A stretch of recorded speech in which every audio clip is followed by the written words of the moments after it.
get started with the Pledge of Allegiance.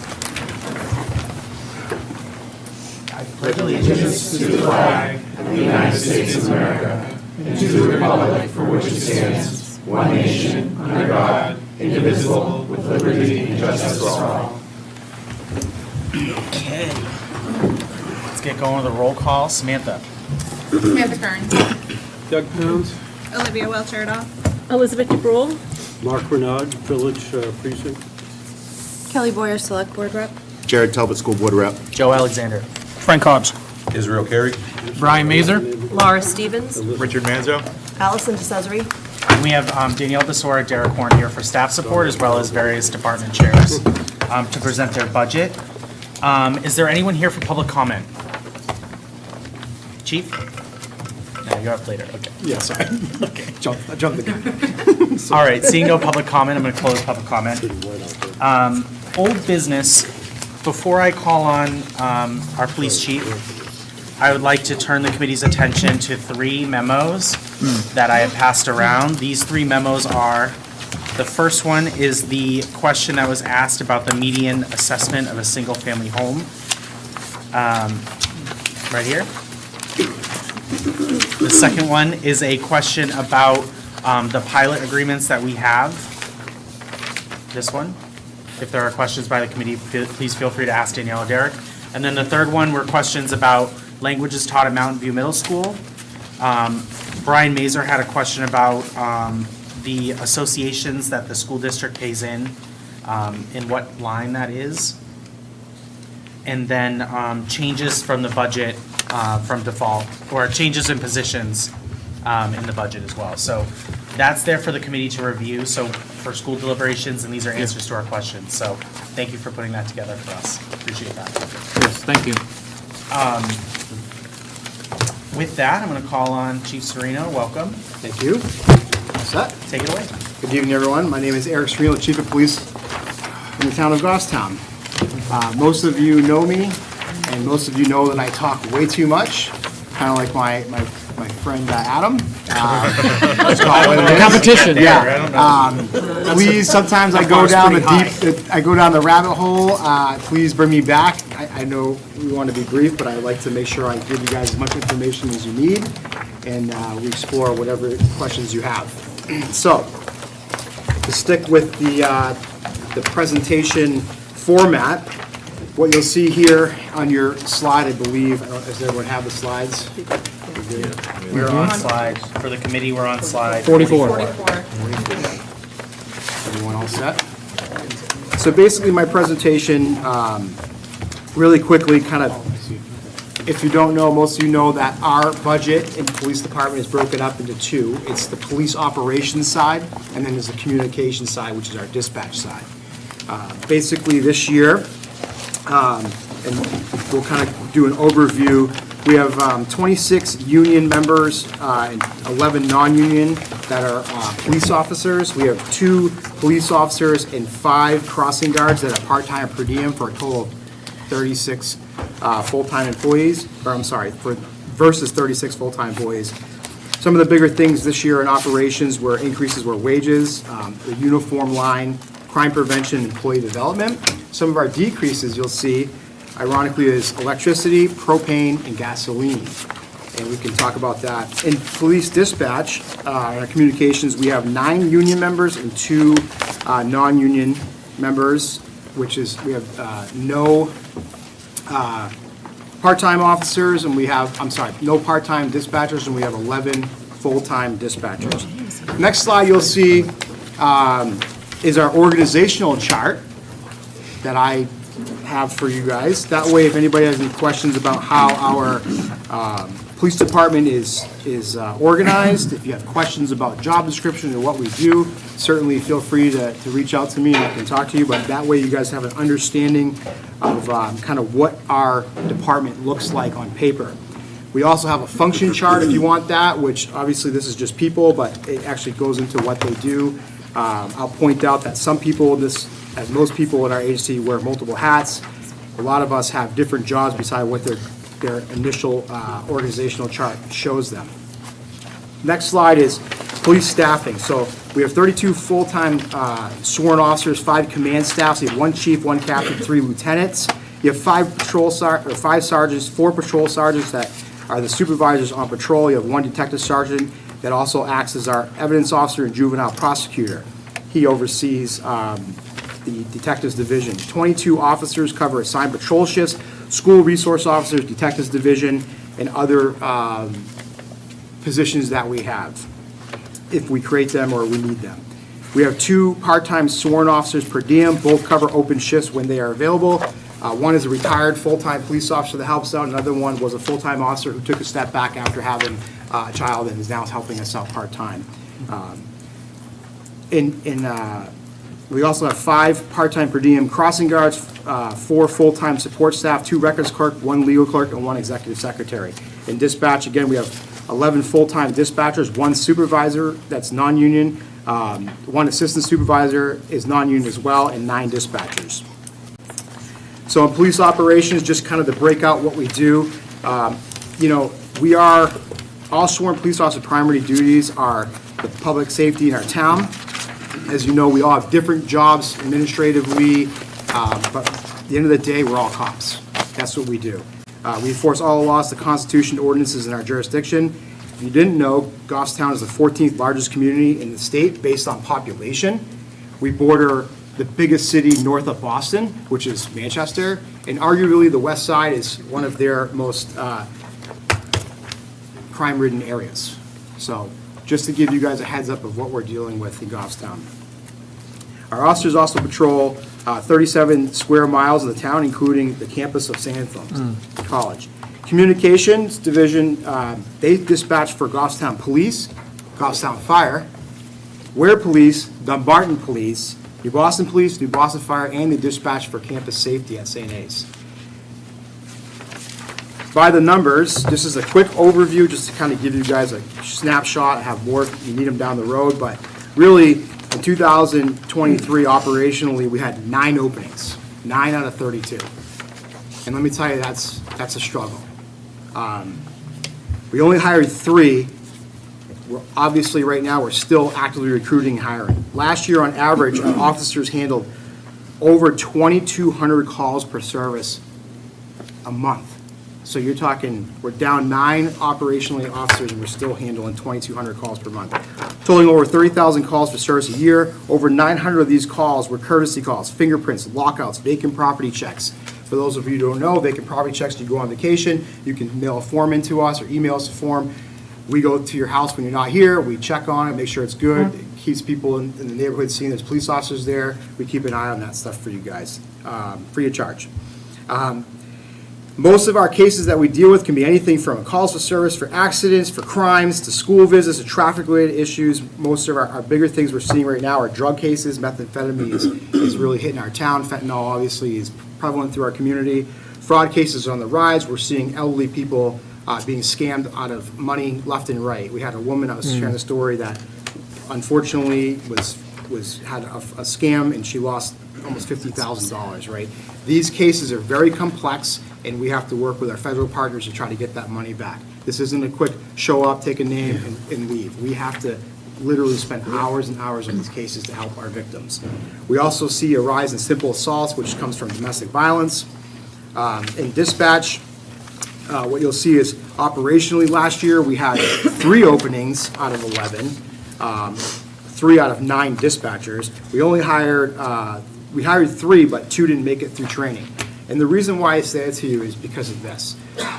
We continue to actively recruit officers and dispatchers.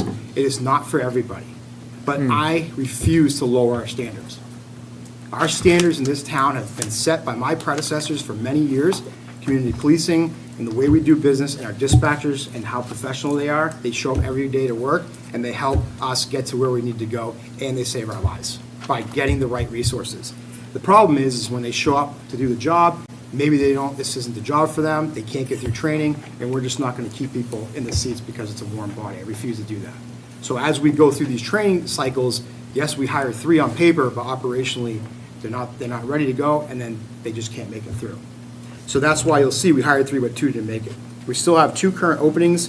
In 2023, dispatch handled They handled over 32,000 calls for themselves, and then they answered 42,000 calls themselves on the phone.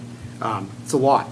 Our dispatch center is typically staffed with a minimum of 2 dispatchers, 24 hours a day, 365 days a year. And when I say that, I will share with you that when a fire breaks out in this community, or New Boston, it's not just one dispatcher. Both of our dispatchers there are sucked into that fire, or any major incident, but fires really take on a whole different ballgame. So they have to contact, not only help the firefighters get there, get their backup, get all their mutual aid partners there, get them assisted to that. They also have to call the utility companies. Meanwhile, the other dispatcher is doing all the rest. So they're answering basic calls from New Boston Police to someone's, dog is barking, while meanwhile another dispatcher is fully involved, just dedicated to fire. So it's like when we're talking about trying to have 3 dispatchers in there, which is ultimately what we need, typically 2 is what our minimum staffing is. It's very important that we talk about that. Some of the things in the next slide you'll see, overview for us is community policing is huge for us. Obviously, part of the budget increase you saw was is in our crime prevention, which is also community policing. But I just wanted to point out some of the things, a quick list of some of the things that we do in this community as police officers.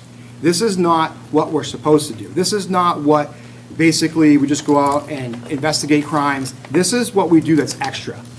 This is what brings police officers together in our community and helps show that we're here to help. So we have the National Night Out. All of you are probably aware of what that is. That is sponsored by us. Jacqueline Pelletier, Sergeant Pelletier is the one who somehow does all that, puts it together. We have the Comfort Dog program. If you don't know Libby, well, she's been on night shift a little bit. She has a brand new baby sister, so she's a human sister, so she's been all over the place. But, she's a certified therapy dog. She goes to the Child Advocacy Center. She helps with children victims, that comforts them. We've deployed Libby on a child who suffered from some significant autism that was running away from their parent. And Libby was deployed out on the street, and that little child came back to us because of Libby and sat down. This is a person who ran away from police, but when saw the dog, came back. So she's all over the schools. She lays right in the middle of this high school, and all the kids pet her and walk around. It's just it's a good program. We do our Halloween parades for all of our elementary schools. We help them by not only blocking all the traffic, but we escort them. We do Coffee with a Cop. A bunch of us go to all the elderly homes, and we have coffee with them. We talk to the elderly. We had one with the general public at the library. We do the cop card challenge. If you don't know, we give out our cop cards, and all the kids last year at both the elementary schools had a big challenge that if whoever can get the most cop cards at once, and that classroom won, the Goffstown Police Association sponsored a huge ice cream social with them. Really good event. We have the ride-along program. If you ever want to do a ride-along and see what police officers do every day, come in, let me know. We can set you up. We do the Senior Lights Tour, which in the Christmas time, we put together a bunch of people. We get some buses together. We drive around with a bunch of elderly people from all the elderly homes, and we show them all the Christmas lights around town in Bedford, bring them back to the high school, put together a big Christmas carol, cookies, Santa Claus comes, the Grinch steals all the cookies, runs away, and the police arrest him. Great thing. We've had a lot of positive feedback. We used to have a Citizens Police Academy. We'd like to get that going again once we get more staffing. Our police department's open house, we used to do that as well. We do the police officers and firefighters versus the Challenger junior baseball team. If you don't know, Goffstown Junior Baseball has a Challenger team, which is kids that have disabilities. Some are in wheelchairs, some are just severely have other disabilities. We come out, we play with them in one big event. It's an awesome game. We lose every time to them, and somehow we're out there for about 4 hours. But it's a great time, right? We support our local lemonade stand. I got it in quotes, buy it out. One of my big things when I was on the road was, as a sergeant, I always told our people, you see a lemonade stand in town for any kids, you tell the whole team, the whole shift goes up there, and we buy it out. We get all the lemonade. We usually have some cash on the side. As a supervisor, I always brought some extra money, and we just buy it all up. We just hang out with the kids, and we sell out their lemonade stand. We have DARE, the DARE program, cyberbullying presentations we do at the schools, fraud presentations for the elderly, school visits, Halloween night, obviously that's a huge night. Car seat safety checks, if you don't know, we have a certified, an officer who's certified, and that's not necessarily installing car seats, but when they help you put them in, they can make sure that they're in properly. We do the kickball challenge at Mountain View Middle School, which is always a great event. Somehow we always lose that one as well. The high school has a school resource officer, that's extra. Mountain View Middle School, when we're fully staffed, has a school resource officer, that's extra. Stuff a cruiser with the toys, holiday cards to the seniors. Coat drive, food drive, just to bring you guys back a couple years, we did a food drive just internally in the Goffstown Police Department. And I know this for a fact because I had to count it all, we did over 7,000 individual items just from the police department's employees. We had a competition that we hand-delivered to the Goffstown Food Pantry. That is stuff that we do extra for our community. We do the canine demo when we have our patrol dog. We do bicycle safety checks with helmet giveaways. We get sponsors, so we have a bunch of free helmets from the state that we give out to kids, and we do our drug take back. That is just a quick overview of some of the extra stuff that the Goffstown Police Department does in this community. Next slide, you'll talk about police employee development. This is another increase that we had, but you'll see our training requirements from the state have increased recently. If you know that based off of 2020, we had the LEAC Commission, the Governor's Law Enforcement Commission on training. That council came back, mandated some trainings. Luckily for us, we were way ahead of the curve being accredited. But now we have to do 24 hours for every single police officer, and they have a year. 2019, they had 8. 2021 was just around 16, and now it's 24 next year. So our training demand is more. So we have to add more money to the budget to put people out to other trainings. You'll see the police academy does have trainings, but it's a lot of it is basic. Advanced trainings, we want to get other employees out there and get advanced training. It costs us money, and sometimes it's out of state. Our ongoing development is critical to the employee's success here and their future. That's very important. Our dispatchers have certifications and further training needs as well. All of our employees, employee development is important for our entire agency, all of our staff, to include our records clerk, our executive secretary, and our legal clerk. Everybody needs to have more training to be effective at their job. Bring you guys into police, our capital improvement program. As you know, I'm asking for 3 cruisers this year. This has been something that we've done for many years. It seems to be working for our community and for our department. We basically, if you don't know, we'll basically get 3 cruisers, they bring them in, they get them fully outdone. We take 3 older cruisers, we bring them offline, we bring them to DPW, and then the 3 cruisers that come off the main line that the police officers drive every day, we put those into unmarked cars, and then we have it for our administrative staff, command staff, or detectives. So we usually have a cycle of cars for 6 years, and then Adam gets them, and I don't know how long he has them for, but sometimes they have them for another 4 years, and sometimes they got to get rid of them because they're broken down. We've asked this year for 2 Chevy Tahoes. As you know, I've said this in the last couple of years. We're looking to change brands to see if they'll work better for us. We've had significant issues from Ford. We've had delays. We've had cars canceled on us. I've had to go to the board and ask them for a different way of buying cars because sometimes we can't get them from state bid here in the state. So we've had to go out of state into Massachusetts to pick up cars that were on the lot. Obviously, at that point, those dealers know they have the cars. They like to add a little premium to them. Sometimes we have to pay about $1,000 more because they had them in stock. You'll also notice that we're changing a paint scheme. All our newer cruisers are coming out black instead of dark blue, and that's because we're finding that it's harder to get the dark blue cars, but black is accessible everywhere. So now we're starting to move these cars into black. You'll see the cost breakdown. Chevy Tahoes are roughly about $82,000 fully outfitted. The vehicle is about $62,000 and some change. I just got the official letter today for state bid. That number has changed, and I warned the board on that. We didn't have the official state bid. It came out to somewhere around $52,000 now is the actual number. I can send that email to all of you guys later on, just give you guys the heads up. Ford, they gave us the official bid today. It is about $45,000 for the Interceptor, and all in, we're about $65,000. And that includes the cages, the lights, all the decals. So that's pretty much where we're at for our cruisers for the improvement. Really quick briefing. The capital improvement, the police cruisers are driven in a fashion very different than traditional passenger cars. I think I've said this a lot, but if you don't know, This includes idle times, which account for engine wear and engine hours. Ford has an industry standard, it's 3 lines down, that basically talks about, you take the total engine hours and multiply it by 33, and they convert that to actual mileage in the car. So when you see our cars, when we're getting rid of them with 6 years on, and they only have 93,000 or 100,000 miles, which might not seem too much to an average person that drives a car to work every day, but they have 3, 4, 5, 6,000 hours of engine. That is just, those cars are just up there for maintenance. For mileage and maintenance is going to start to wear and tear. Obviously, our cars are driven faster, they brake harder, they have significant shifting, they're in the weather 24 hours a day. The reason why we typically operate, one shift is working, and they're running those cars 24 hours a day, while another shift that's off, those cars usually sit for those days off. So we're trying not to run one car 24 hours a day, 365 days a year. So we're trying to give half of the fleet, the patrol fleet, at least a couple days off when their people aren't here. Again, I already said this, but typically it's a 6-year cycle, 3 years on the line, 3 years in admin, and then 3 years out to DPW and see how long it works for them.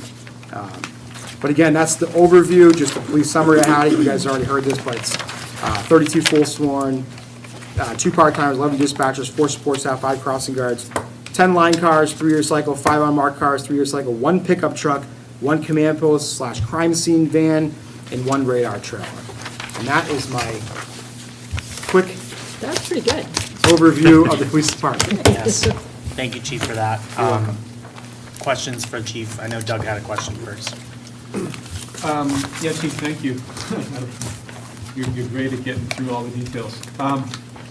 The communications, is there a stipend from the other towns from Ware, Dunbarton, and New Boston for that? Yes, so, yes, we have negotiated contracts with them. They all pay us a different negotiated fee that goes into an account. Okay, great, thank you. You're welcome. Can I expand on that? Last year, the voters approved a revolving fund. So all of those dispatch fees go into the revolving fund, which will help pay for the replacement of, if we get to a point where we need to do major software upgrades or facility upgrades for the dispatch center. Okay, thank you. Samantha? Thank you. I just wanted to, I know earlier you said we do police detail for St. Anselm's. And I know like this committee this year, I feel like we've been really focused on revenue. I guess, will we monitor St. Anselm's? We don't do police detail for them. Dispatch? Yeah. We dispatch for saying, yeah, so, I guess the main point of my question is, what do we charge for police detail for like, if someone needs a police detail? I'm sorry, Sam. If you're asking for a police detail, which is an officer going up to St. A's, is different than our dispatchers dispatching for their service. Okay. Are you asking about how much we get paid for details, or are you saying, do we generate revenue from the dispatching services at St. A's? I guess my first. Let me make sure I answer the right Now I'm question. gonna ask both. Okay, But I'll start with, what does a police detail cost, and how often do we have them, and when's the last time that fee was reevaluated? Okay, so I believe our detail rate right now is $75 an hour. The officer gets 50. The rest of it goes to the town. Okay. And that is, More. Can I clarify? go ahead, sure. We have a dispatch revolving fund that was created by town meeting in 2013. Dispatch, detail. Sorry, Detail. Detail. Yes, Detail. revolving fund. Sorry. Second night. Detail revolving fund, so all of the funds go into that, because there is sometimes a little bit of a lag when we have to pay the officer out that very next payroll, and then we have a net 30 invoice that goes to the companies that use that, so. Do you know when the last time that fee was reevaluated? 2000. It's actually reviewed annually. The chief and I get together and do a calculation. To clarify, the $75 bill that goes out, $50 goes to the officer, but then we also have to pay Medicare and New Hampshire retirement, depending on if the officer is New Hampshire retirement eligible for details, because it's a different segment. And so it's pretty close to break even, depending on if the officer is a longer term officer who's under the old set of NHRS rules. But if it's one of our newer officers, Then the difference goes into that police detail, which is a separate account, as Derek indicated, from 2013. And what I'll expand real quick on that, Sam, is we've seen other departments where if they're in the old system and the details goes into the retirement, they get one fee. And if they don't get in the retirement, some agencies put that fee up a little bit more, so the officer gets a little bit more because it's not in the retirement. Okay. It's just a different way Okay. they do it. And it is yearly, and this year will probably be a year, or 25 will probably be a year that we'll discuss that with the board Okay. to keep up with the trends. And then I guess the second part of that question, because you gave me a Yeah. second question. How often do we go to the college? Great question. You want police or Physically? fire? Like, so I'll we- start with, because he's not up yet. Yeah, so so Save it for you. So we dispatch for campus safety, and that's basically fire alarms, police, burglar alarms, anybody calls 911. That's kind of what we get, and then we basically call security, hey, there's a burglar alarm at this, our officers head that way. I don't have the exact number, I can get it for you, but we typically are up there, not much during the week. Right. But on the weekend, As standard. we try not to go up there and cause any problems for the St. A's kids because we know what's going on, but depends on the weekend, but we can go up there a couple times. Typically, the ambulance is up there too. Some children don't know how to consume alcohol properly. And that's how we go up there. We go up there sometimes for fights, crimes, thefts. If it's like the bigger ones, like the football games or Halloween night or St. Patty's Day, they pay us to go up there on a detail, 2 officers, so we're gonna be up there to try to prevent anything major happening. Okay. So that's kind of how it works. Is there like an abuse clause in there? Like if they're continuously calling us or something, does it? No. It doesn't? Because that would be a lot of people. Okay, We serve the community, when they call us, we show up. okay. That's all. Thanks, everyone. You're welcome. I'm gonna let Brian go ahead. Thank you, Chair. Going back to the dispatch, Chief, for other communities, and I should know this, but is it a net positive or net neutral for a revenue stream? Well, I'll tell you, it's a good question. We generate, I'm going to give a number, and Danielle and Derek will probably correct me. I'm thinking somewhere about 165,000-ish a year. And you'll see in the budget, my dispatch operating budget is about $1 million. So you're talking, that's where you're at. I mean, I don't know how to answer that. I'm not a mathematician, but Can we find out if we're, I would tell you that we're generating some revenue. Some departments pay less because we don't serve them as much for their dispatch services, where other departments negotiate and they have to pay more because we service them more. Based on call volumes, based on what they use for IT infrastructure, there's a whole matrix to it. But I guess my question, I'm trying to clear, they're not paying more than what we have to pay for our services, as far as dispatch alone. yeah, it doesn't, my thought is, I think we talk about this too, privately, is if we're offering services for other communities, I would hope we're profiting from them, not a net neutral. As a revenue stream, I know we're getting revenue, but hopefully we're profiting from the service we're providing. And I know we're not for profit, but we should be capturing more revenue versus just a wash. Sure. So, So Danielle, could you look into that? So we're currently negotiating Yeah. dispatch leases, and we do look at the calls for service as the percentage versus what Goffstown, and we do try to be a net neutral. I guess I would ask the chief, if we did not provide those services to other communities, would we be able to reduce dispatch staff?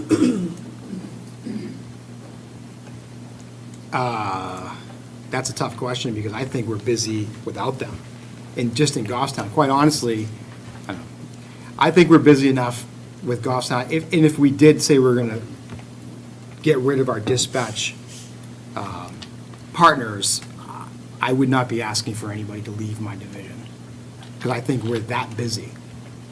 And again, I don't want to get into the rabbit hole here, I'm sorry, but you could have a Tuesday night that nothing's going on, and then you have a fire in New Boston or Goffstown that consumes us for 10 hours.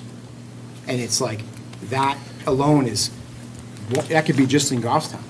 Chief, So- I don't, oh, sorry, go Yeah, ahead. no, I was gonna say, I haven't done that analysis, but I can tell you just based on my experience being in this agency for almost 20 years, that even if we got rid of a few of the the few of the contracts, we still need it. And I can, sorry, Joe, I'll point you back to several years ago, we did lose New Boston Police, Dunbarton Police, and Ware Police, and all the fire, and they all went to Bow. And Bow charged them money, and we still had, I'm pretty sure, 11 dispatchers. And then fast forward, Bow Dispatch Center went upside down, they don't dispatch anymore, and everybody came back to us. We're one of the, I don't think anybody's necessarily talking about reducing Yeah, no, staff. I- Yeah, just think for clarity. Yeah. What we're asking is, are Goffstown residents getting their fair share of profit from Yeah. us dispatching And other? are the communities paying their fair share into it? And I think that's a valid question, because I we, agree. I mean. I think what you, without getting into the negotiations now, I think what we're doing is we're giving all these communities a fair share. I think a fair price. I think that as we evolve in the next 3-4 years, because these are 3-year contracts, I think you'll see that those numbers will go up. And I think all the chiefs in our community and our surrounding communities know that they're getting a deal, not necessarily a deal, but they're getting a service, and as that service progresses through the years, it costs more to operate. So that's why when we negotiate every 3-ish years, we increase that cost and talk to them about it. You know, we've had other communities that we've negotiated with and have asked us to, hey, can you dispatch for us? We'll pay you. And I said, no, we're already at mass capacity. I mean, as a revenue source, I think if we had a bigger, I'm going to say it, if we had a bigger building with the capacity of a bigger dispatch center, you could generate revenue because you could have the capacity to have more dispatchers that could dispatch for more of our state. Well, just be clear, we're capturing revenue, but I want to know if we're net positive Yeah, I would. or net neutral. I would have to That's a big defer that distinction- to distinction. Danielle and Derek. I think who you guys can- have answered that question, Yeah. frankly. Net neutral. We're probably a net neutral. No. Yeah, No, because if you're not reducing your expenses without the contracts, then anything you make from the contract is a profit. That's true. So you are, it's a net positive gain. All that revenue, if you're telling me you wouldn't change anything about operations, you wouldn't get rid of any people, then every penny of revenue you get is a profit. Yeah. And I would say to your point, Elizabeth, putting the money in that revolving fund for us to now use it back into dispatches infrastructure is key. That's what we need to build a new RMS. You saw in CIP, I'm looking for a new CAD system for RMS, which is a lot of money. That's going to help us. You know, we need to keep our radio that we just put $1.8 million into, keep that going. So that money is key to help us build that infrastructure long-term and have money to be able to say, not necessarily tax the taxpayer, but it's here, we can use it specifically for this, obviously with the Board of Selectmen's approval. You know, so that's, I guess that's, if you say that, I guess it does make sense. It is net positive. Allison? I kind of have a similar take on the same thing with the St. A's, and Danielle, you saying that it's basically ends up being almost breaking even. Why don't we charge St. A's a little more? Are we in a contract with them also, or how does that work? For the details or dispatches? Yeah. The hold on. details, I was talking about the 75 details, and you say you pay the officer 50, and then after So- all the stuff, and. So to clarify, the majority of our officers are not NHRS eligible for their details. So that cost is only on a few officers. We looked at a model where we considered charging a higher rate depending on which officer fills the detail, but we decided against that because as it was discussed, it didn't seem fair to the individuals requesting detail. They don't know who's going to fill the shift, so it doesn't really seem like you can change the price of something like that. Additionally, with details, we sometimes have to turn them over to other communities and have those communities end up filling them, and then they bill for it and collect it themselves. So private details are the same across the board for everybody. As far as St. A's goes, we don't have any contracts with them, but I do want to just kind of make the point that the St. A's is our largest property taxpayer in this community. So they pay the same tax rate as every individual household. So to the question of, do they have a limit on how many calls? not unless we added a limit to individual households. So we have to kind of make that same determination. And sorry, just to clarify, the detail rate that our officers work details is not just St. A's, it's anybody. It's Eversource, it's Asplin, it's the, you know, Private the work, residents. you know, if a person's digging up North Mass the other day to build a house to connect the sewer line and need to block the road, that's that private company that's doing that. St. A's, when they hire us for details for football, that's that private entity that's asking for police. Same thing, we have political debates and stuff up there. That is CNN, ABC, Fox News that's paying the detail bill. Is that a pretty standard? Yes, Yes. that is Rate. nationwide. Oh, you're talking the rate? The rate, the Yeah, 75 for a we're a detail? little low in our area. Well, that's where I'm going with it, Yeah. like, could we make it a little bit Yeah. higher? And- When you, like you said, it's not impacting taxpayers necessarily, Yeah. it's hitting people that are asking for your help, and I don't care if you And pay that's- ABC a charge them an extra $25. So here's my for detail, theory, you know? and my patrol officers that are watching will hate me for this, but this is my theory. You know, we could say, hey, we're gonna charge everybody $100 an hour, $150 an hour, and the officer gets $100 an hour, and Eversource, you're gonna pay $150 an hour, and that's great, because Eversource will pay it, Aspen will pay it. It'll always come back to all of us in our electric bill, but what I get nervous about is we have the high school, we have Mountain View, we have the Lions Club, we have these smaller, you know, entities that rely on us to come in and, you know, the Main Street part, they rely on us to be there to provide security on details. And when you start charging them $100 an hour for a minimum 4 hours for 5 officers, it's not cheap. So, yes, do I want to generate more revenue and make sure our officers are at this fair wage of what the national averages or our state average? Yes, because that's how we retain people.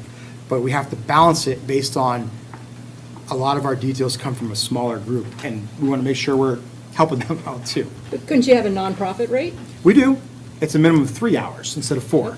Okay, Doug? Yeah, Mr. Chairman, thank you. Yeah, Chief, I'm just curious how our rates compare to other towns. You guys consider that as well? Yeah, they're lower. Yeah, and if you want specifics, I can do a quick analysis on that. I don't have it right here, but I know for a fact they're lower.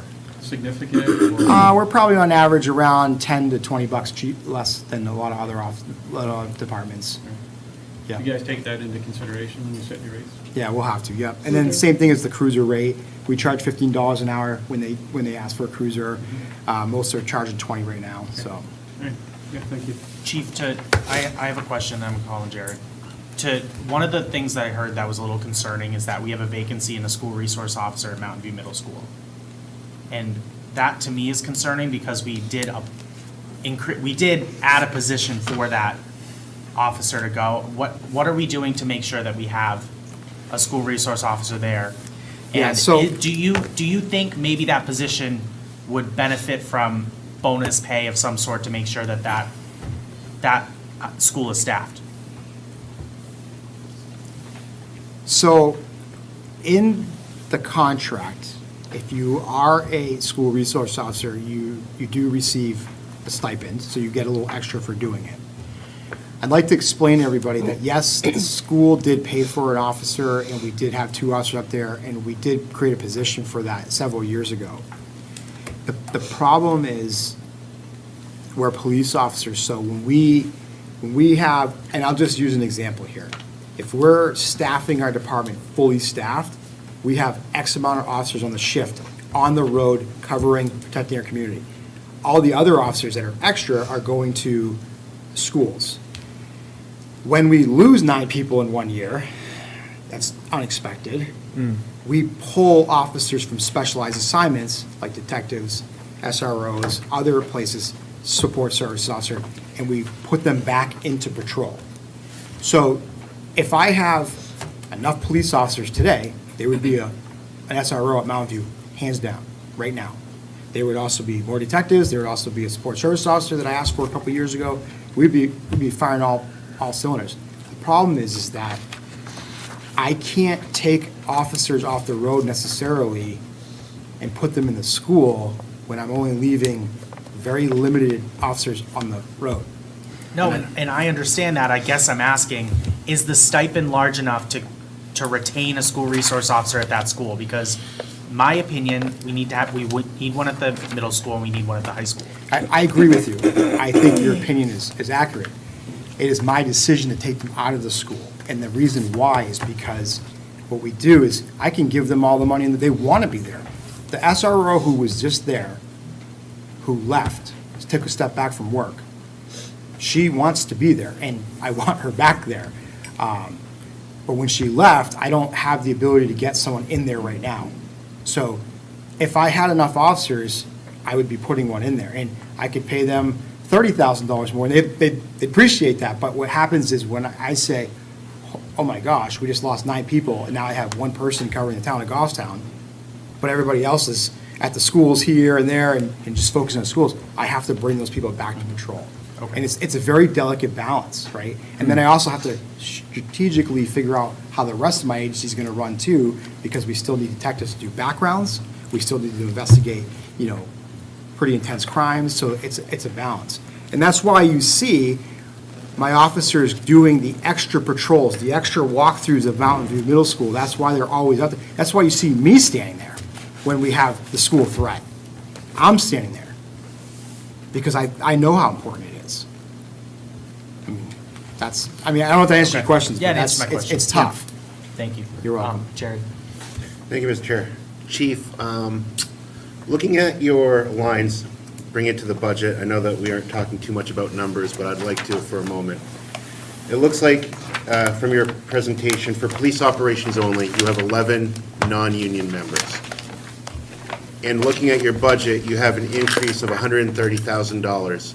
Am I assuming that $130,000 is going to those 11 non-union members for full-time regular wages? So you're talking full-time regular wages, the top line, Jared? That's correct. That increase is going to all non-union, supervisors and non-union support staff. Is that For police accurate? operations? 'Cause- It includes both union and non-union employees. Yes. Well, the union employees are, may I follow? Yeah, go ahead. Union employees are bargained agreements, so Yeah, those but- should already be in the default. But I'll let you guys answer that. Go ahead, Danielle. Yeah, okay. Because it's, So you have to keep in mind that last year we had a default budget. So any raise that was implemented across all positions during the select board presenting their, moving forward with their compensation study, and we had discussed that pretty heavily at the last meeting, that amount includes what they were making this year, plus if they got a step next year. So our default keeps them at what they were making in 2023, not what they're making today. So our actuals had adjustments or the line items, or did we just overspend our lines for this default year? So we had adjustments. We So were, we didn't, so we pulled those from other lines so that people could get their raises that they deserve this year. yes, if you look back on your slides, I don't want to So diverge too much, if you but made there's a line item slide on it. adjustments, wouldn't those line item adjustments be in the default budget then? No, that's not So how a it's- default budget works under the state RSA. Do you have a copy of the line item transfers that were occurred? We do. Would that be something that we might be able to get? Isn't it already on there? So we did, there are 2 columns in the detail. There's a 2024 default budget. That was the lines as they appeared before the Budget Committee last year. And then we have the 2024 revised budget. So it's got some of the items that got moved around with that. So the one thing this doesn't show, it doesn't show the special articles for the CBAs coming in. This was a vote that the Select Board made on March 18th to redo kind of the default budget. But we can provide you with all the budget transfers that was made. It was made on almost every account Yeah. in the, And rightly so, I understand that, if I can just continue on this line of questioning. So our current revised budget for 2024 that we're in is $2,610,000. Our default budget for next year is $2,839,000. And then we're asking for an additional roughly $130,000 on top of that. My question is that to go to the 11 non-union employees, Because if you're part of a union, you're already part of the collective bargaining, you get your steps and your default. Yes, it is to go to those 11 non-union employees. However, we do have some different people that are in the seats than were in those seats in And they came in higher. 2023. Yep. That So, makes sense. so it's not that money's getting split amongst those people. And we do have some slides earlier on in the presentation. I was just going to give you the page numbers for reference, but if you look back, you can see Derek put a list in here of what was cut in order to provide for those other transfers. And then the revised budget column that you see there shows the final landing of those numbers prior to the CBA transfers. Great, thank you. So I actually, now that I'm looking at it, 2024 default budget on overtime pay was 225. Revised budget, the select board cut $25,500 out of overtime in order to give raises to non-union employees during a default. And now, we're going back and adding all that money back into overtime pay. And I think the Is that correct? Like, is that what we're doing? I would just say that the select board had the benefit of when they made that decision, they were 3 months into a budget cycle. They had 3 months, and we provided them where we had savings in lines because of vacant positions. So we were able, whereas the school is still waiting a few months before their budget even starts, when town meeting happens, we're already a quarter of the way through our year. Okay, thank you. Brian? Thank you, Chair. On the budget report, Chief, Object 53420, equipment maintenance on our police communications. Yes. I know there's a significant increase in ask. Could you comment to that? Yes, thank you for actually pointing it out, because I think I put that in my presentation, but that is the agreement that we have with Cybercom, who is our provider for our new radio system. So part of the radio system, when we did the project, the Board of Selectmen asked me to make sure that we had a maintenance agreement with them. So our old maintenance agreement with our old vendor was somewhere around $12,000. When we upgraded this entire system, basically every year there was about a $48,000 charge for the maintenance agreement. For if something happens, they come out. That was part of the contract that we negotiated with them for 5 years. 5-year term? The increase that you're seeing is that increase for this year. That what you see is the old equipment maintenance was the old vendor, and then I just added what was next, and then added that on top of the 17,000. So that's why you see that increase. So I think it's like 42,000 and some change for 2025. And that will continue for another 4 years? Excuse me? That will continue for another 4 years? Yes, each year it's negotiated to go up a little bit, so you'll Okay. see an increase every Okay. year. But that is strictly for the maintenance of our radio system. Okay, thank you. You're welcome. Chief, I'm just, there's a couple expenses here. Typically, like during a presentation, you talked about the notable increases. Yep. Can you throw together something for the committee about increases? I'm looking at like travel. I know a couple years ago you asked to send officers to Florida for additional training. Like, can you talk about some of the notable increases this year? Absolutely. That'd be great. I have it right here. Great. I will say to you, and Danielle, you'll be able to help me, that because they did the default and the revision and what I asked for, you're seeing some changes. So when we asked last year, this committee, to travel to Florida, and we went to default, we did not do that. Right. I didn't send anybody. But there were some revisions, so there was still travel there. I am asking the board, as part of my employee development, to send 2 people to a conference. So my, let me pull up my spreadsheet here.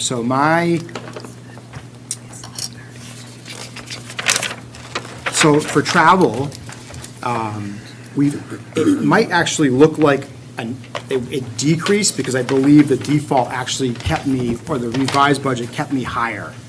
I think it was $9,600 what I asked for last year. And let me just pull this.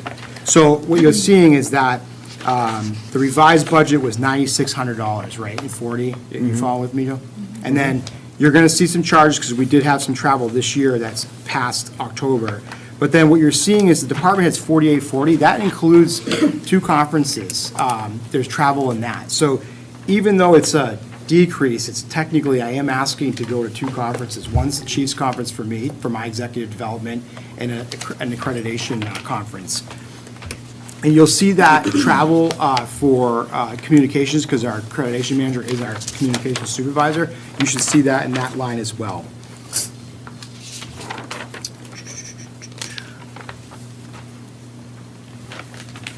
Or, actually, that's her employee development, but the travel, I think, is in my operating line. Correct. My- Yeah. Yes, there's one travel line. Yep.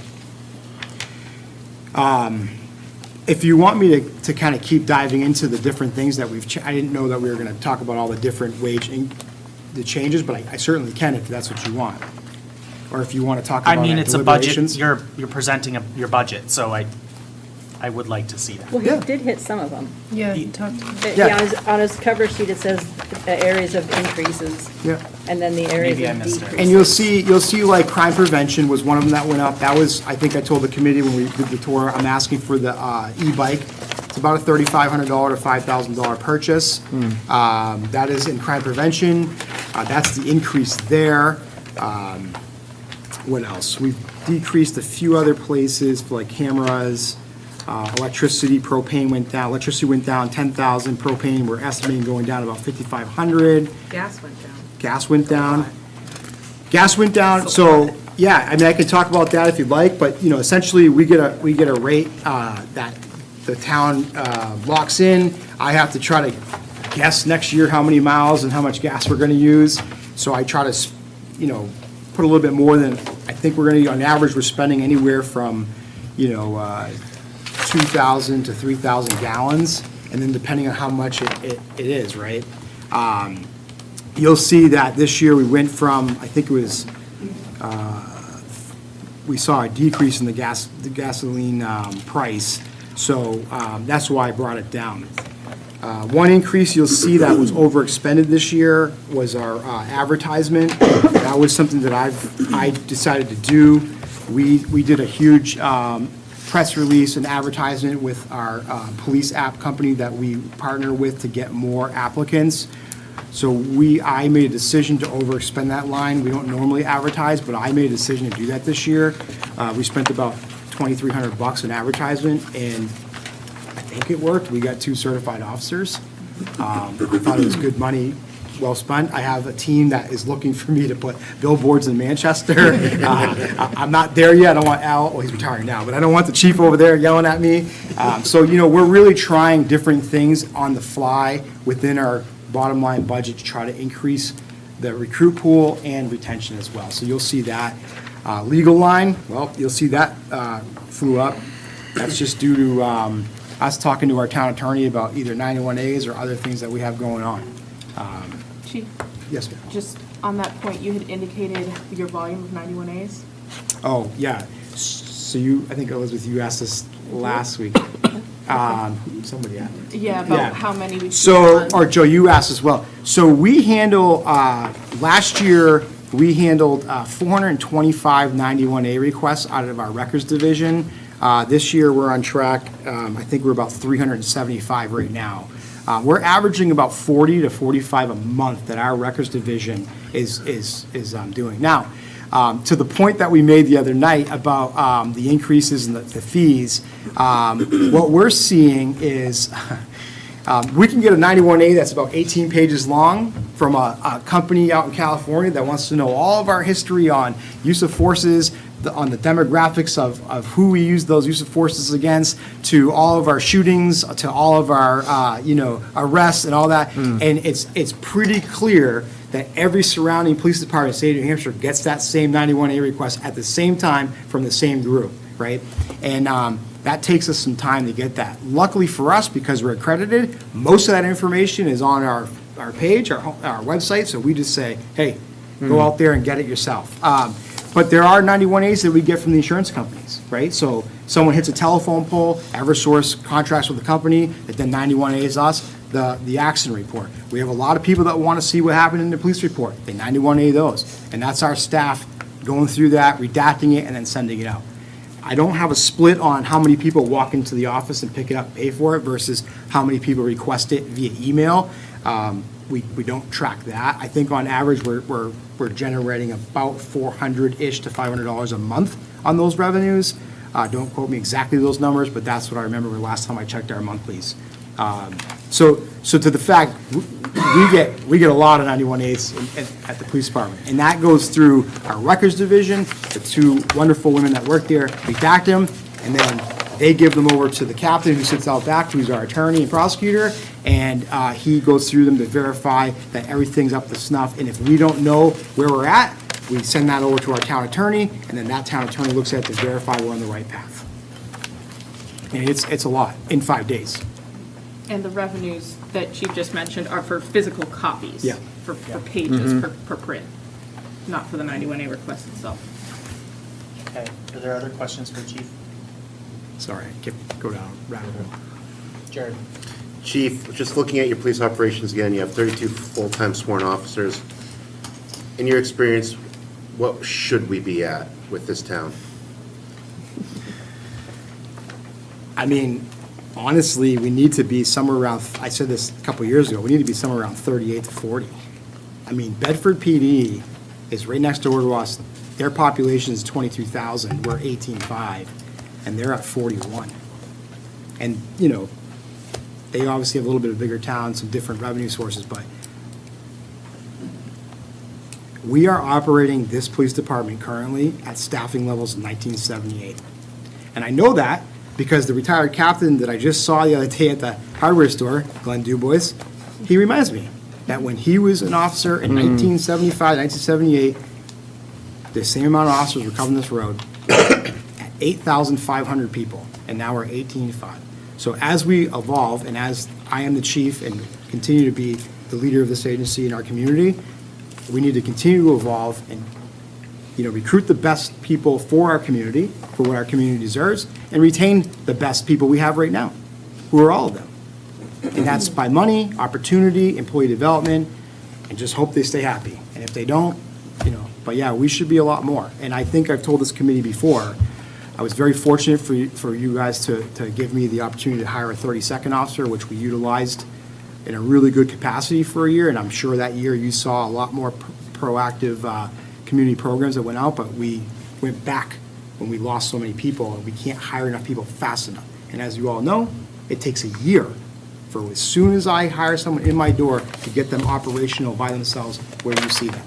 So for every one person that leaves that I don't know about, it takes me almost a year plus to get them on the road. And for me to get to 38 or 40, it's a lot.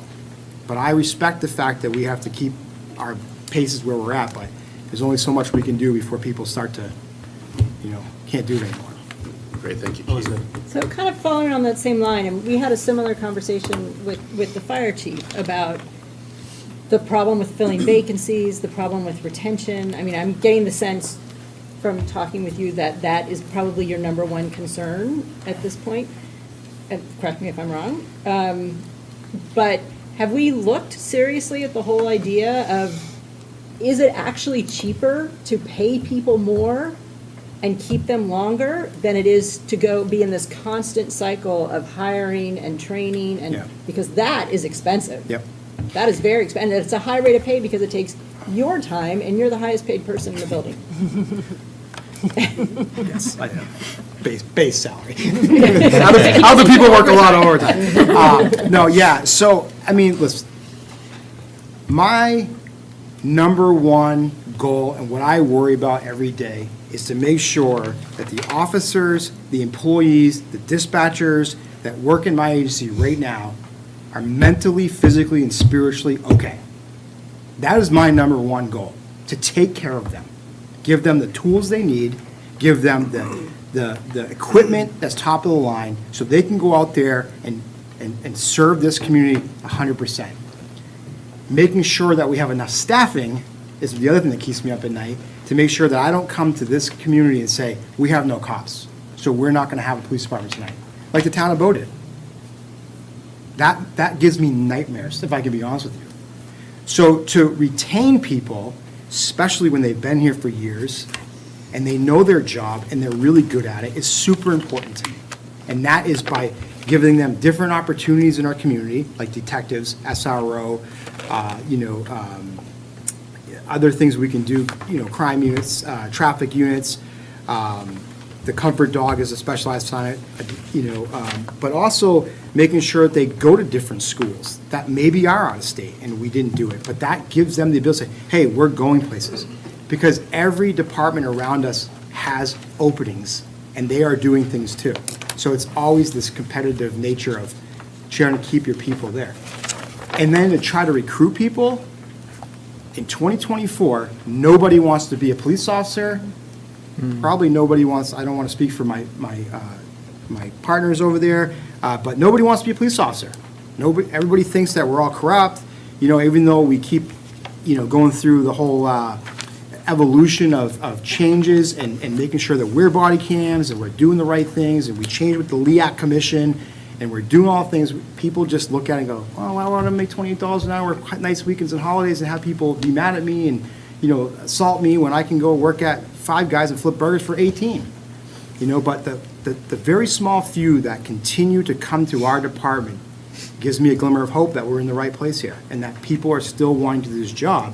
They have to be able to be qualified and they have to be able to know how to do it and do it the right way and the way Goffstown does it. We deserve the right people. So yeah, that is a big thing for me. But taking care of our people is really important to me. I just wanted to add too that we also do exit surveys when people leave. So we do have data on why people are leaving the agency across the town as a whole.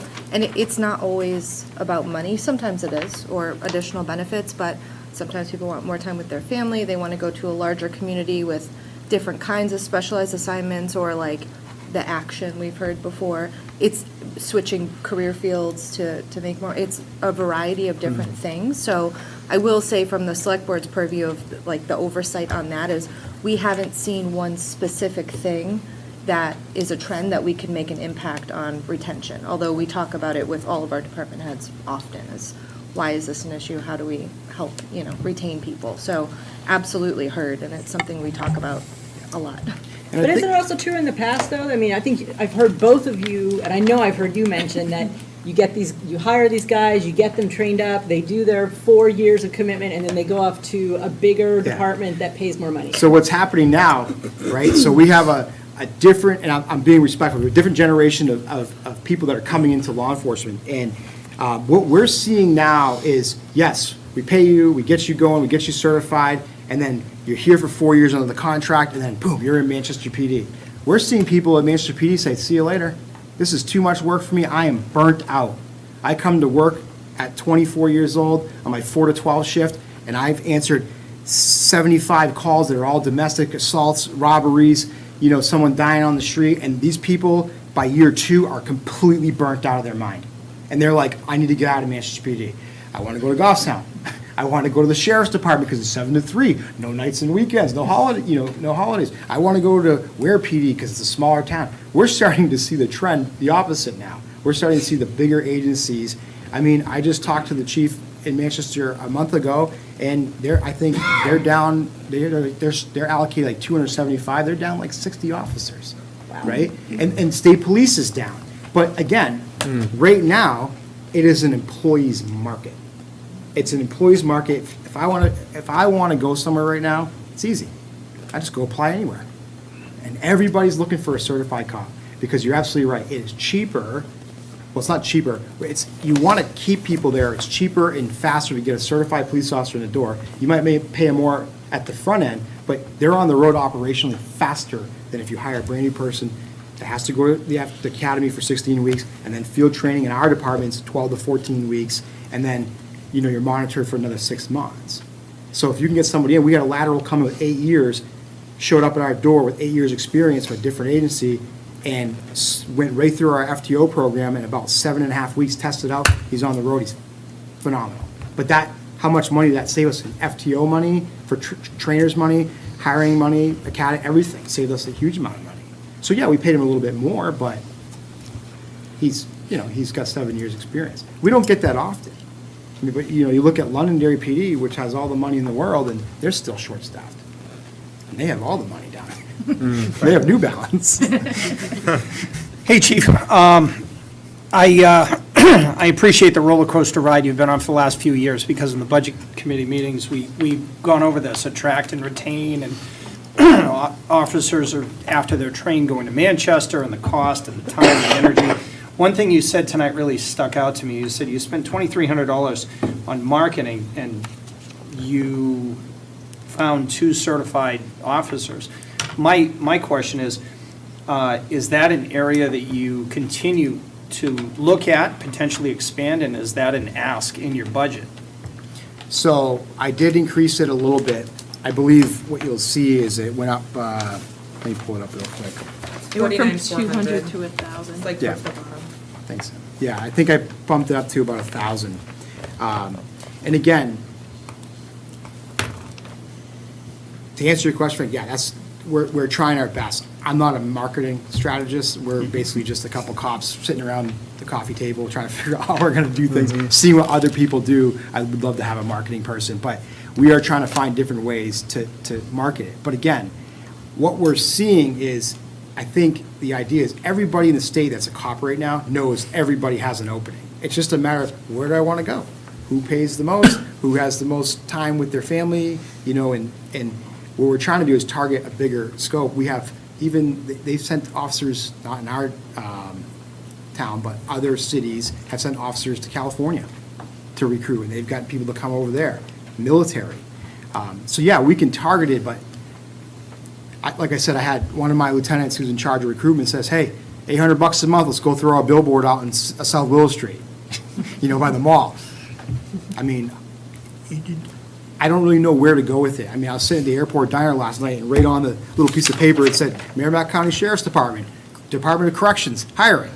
They're putting money into the airport diner, right? I mean, we're putting it out on social media, but the team that we worked with put it out in huge social marketing apps that people saw. So we could do that. Right, yeah, the reason why I ask is I come from the financial services world, and everybody's trying to market to the same group of people, which sounds very similar to what you're doing. Every police station is down in numbers. They're trying to, grasp at the last cookie on the plate, so to speak. So, yeah, that's an area. The $2,300 you said you spent, was that a mailer, or was that, what Nope. exactly was that? It was a social media ad campaign. Okay. All right, thank you. You're welcome. Samantha? Thanks. Something that I noticed that's not in here is building, like, locker room expansion, like, facility, I don't want to call it repairs because that makes it sound like it's existing, but like,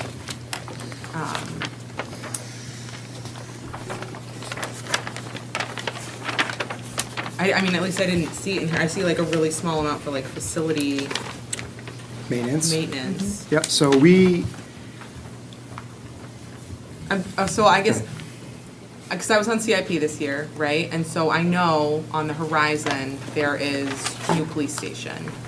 And let's hope, it's like, and I know it's like far away, Sure. right? And it might get pushed out. yes. And I know we'd also, when I made like my little CIP presentation, we talked about like putting money into the police department if we're just gonna get a new one. And so I'm wondering if the police department also has like a CRF idea that they're doing, that they're thinking about doing, that they're thinking about suggesting to save for a new police station or save for remodels of the existing police station, if that's something that's like floated around at all.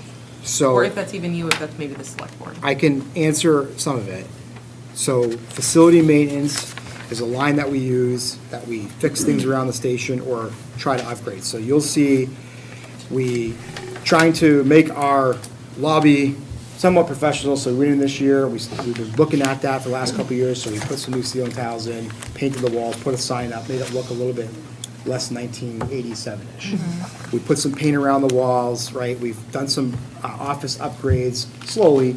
My big thing is I didn't want to dump millions of dollars into this building if 5 years, 3 years from here now, we might have a brand-new building. maybe 15 years. But I've always said, we have to continue to operate there and live in that building 24 hours a day, so we have to continue to upgrade. And yes, in CIP, we're working towards firming up that number for our locker room renovation. But the overall big picture is, we're just slowly picking off small things. You know, you go into the men's locker room and you go into the bathroom, it's like, needs a lot of paint, probably some Yeah. new tiles, maybe a new toilet, that comes out of here. And we're just picking things off as we're looking through the building. You know, we just make decisions. Next year, what do you want to do? We did our patrol operation where all the officers sit. We redid the floor, the walls, we put new furniture in there, stand-up desks so they don't sit all day in the car, they sit in the station. So it's small things like that. The bigger picture stuff that's, you know, under, you know, the bigger things that are over, you know, 5, 10, 15, 20, that's the stuff that we're putting in CIP. But again, even with the parking lot that I've asked in CIP and the board took it out this year, you know, at what point do we say, okay, let's put $200,000, $150,000 in a parking lot to add more parking and not be on grass? Or do we say, hey, let's actually start to build a new building and not keep putting hundreds of thousands of dollars into the black hole? And what you'll see in the future here, if it goes to the board, we're working towards a warrant article that might start looking at a needs a needs assessment that might give us a better targeted number of what we need for the future to then show the taxpayers. Because I guess I know, we've talked before that some officers leave, yes, some officers leave for money, but some officers leave because, because they can go to a nicer place. They go to a nicer police station, right? Yeah. Yeah. Yeah. And I think that would help with retention too, if you have a nice, you know. I agree. your work is pretty, yeah. I'm very lucky because our cruisers are all mostly brand new, so most of the time they're in those offices. But yeah, I think overall, when you walk into the men's locker room, and women's locker room has a little bit of a facelift, but yeah, I mean, the lockers are old. They're from back here in high school. You know, and people come in, they go, oh, this is a police department? And then they go to training over in Manchester, and they go, whoa, or Londonderry, and then Londonderry's like, hey, come on over, you know, and maybe that happens, maybe it doesn't, probably. But that's what happens, you know? So yeah, it's important to make sure. I will tell you that if you walk around and did a poll in our agency right now, not everybody's gonna say this building's, you know, this is the worst building in the world, because I think people kind of like, this is our home, it is what it is. You know? But Okay. yeah, we need to move it forward. Any other questions, or can we give them a break? Danielle? I was just gonna make a point to what the chief had said about that patrol room. Chief, was that the one that we grant funded? That's the one we talked about doing from the budget. We did through the, yeah. Okay, so that one was Some of it grant came out funded. of our budget line, but some of it we talked about that as well. Right, okay. Okay. Thank you, chief. You're welcome. We're gonna take a 4-minute recess, and then we're gonna call on the fire chief. All right. So we're gonna adjourn until 7:18. Recess to 7:18. Recess. Huh? Random numbers, yeah. Very precise. 4 minutes sounds good. 7:18.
Or what you have to do is you have to write on the The thing is, yeah, we need to invest in the future, right? And it's hard. I think next time we should have a 6-minute recess. Just got a little crazy. Well, in all reality, it was, yeah. Well, we got a lot of extra people here. For catastrophe. representation. It is hard. It is hard to see that. Yeah. It's just funny how little we Yes, actually it do. is. 5 square minutes.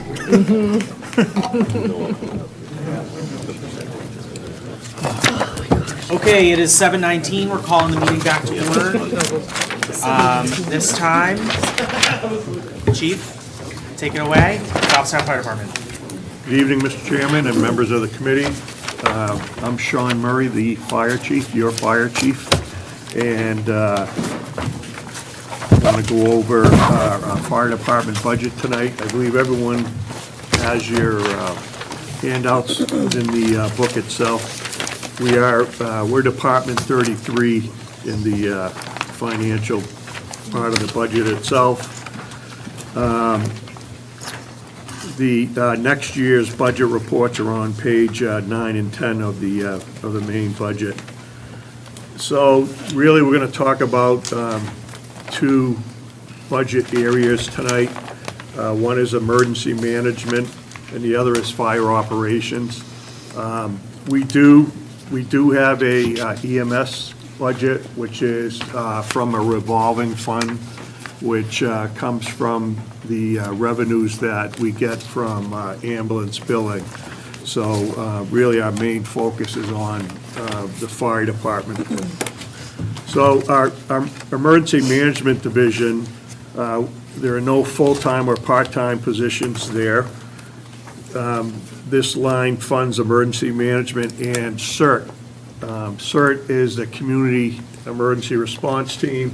They're a group of volunteers who provide support during disasters.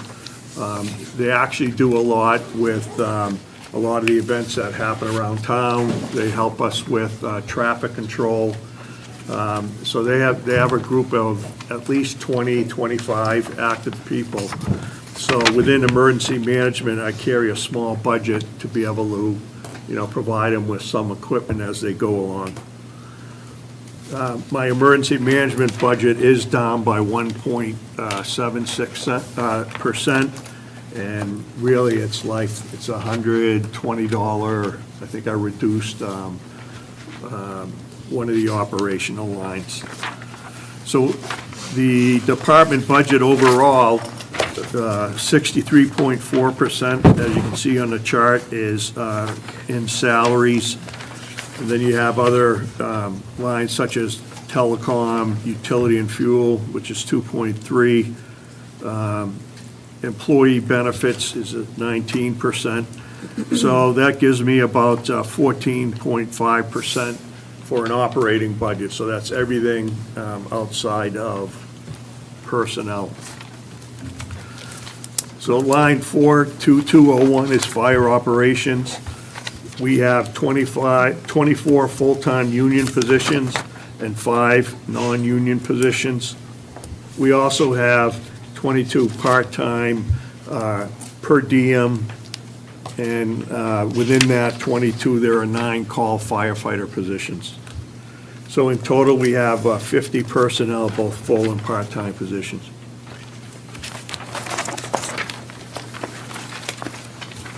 I did give you some handouts, but I'm going to go through this main presentation first, and I'll walk you through the other overview. So this year's 2025 Fire Department budget, CIP,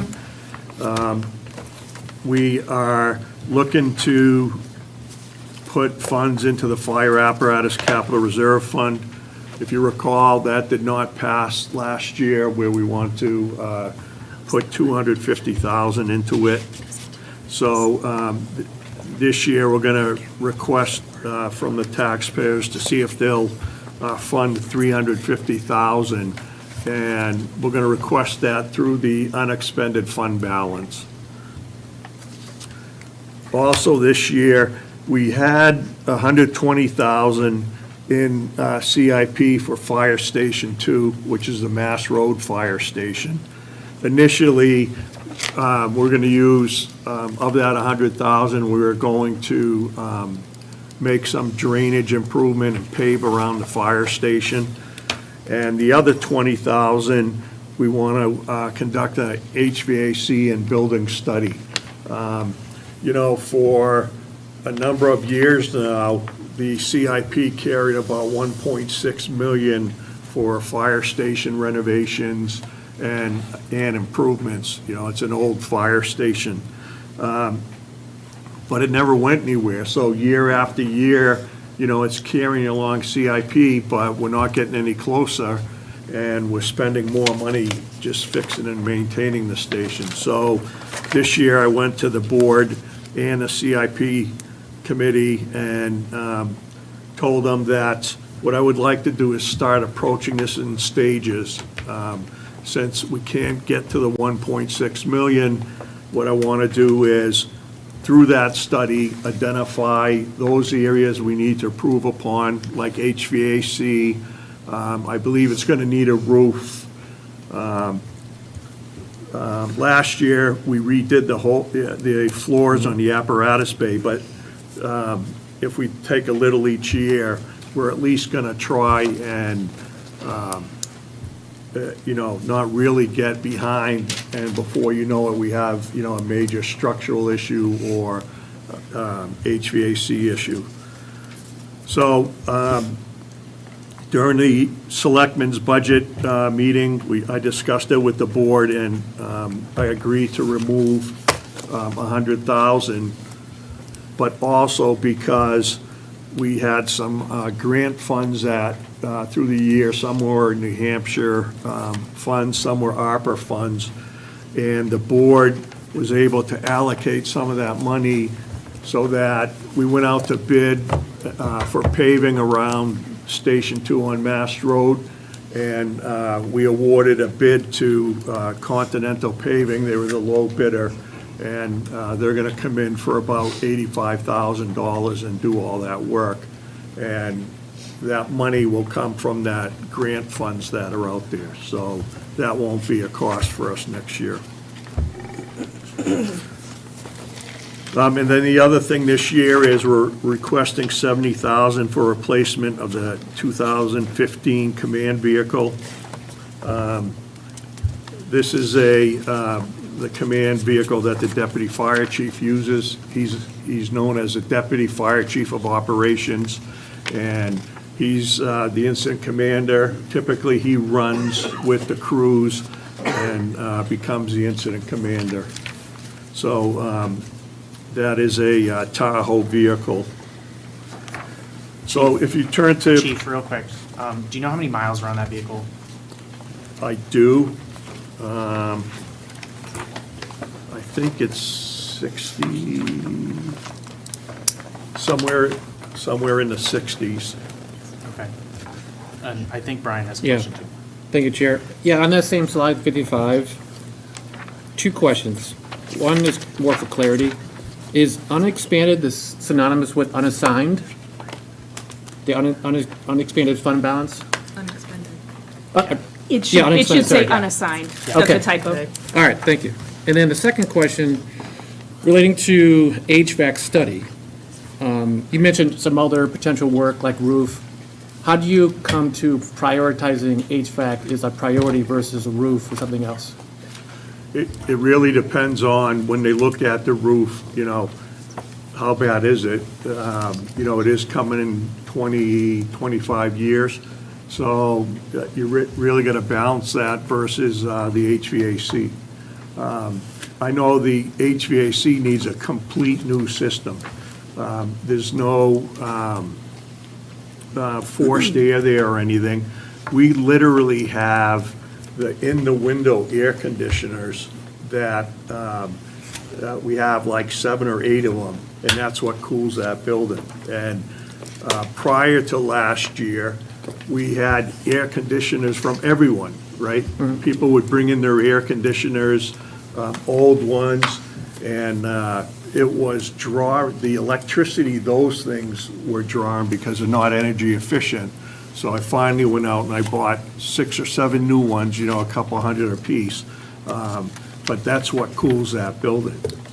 Yeah, just a follow-up. So when you say they, like you decided that's the priority, whether, or a third party came in and said, okay, your priority is going to be HVAC, let's go for a study.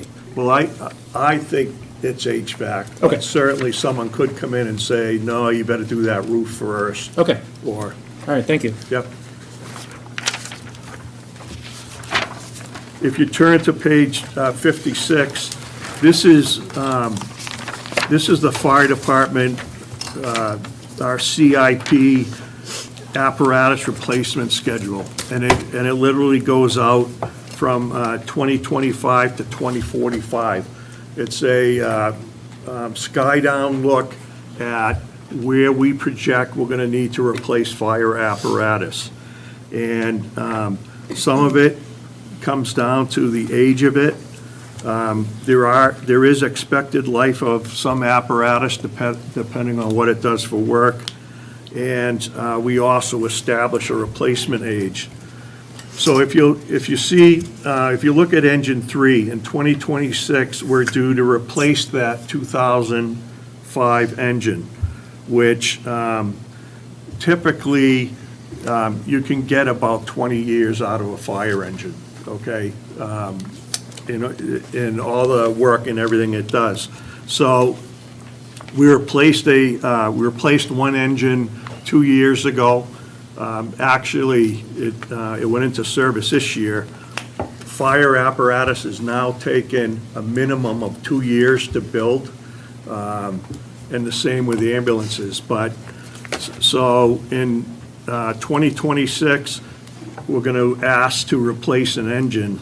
And last year, when the $250,000 for the apparatus capital reserve fund didn't pass, that set us back in funding so that when 2026 comes around, potentially we wouldn't have the funds to replace the ambulance. The engine.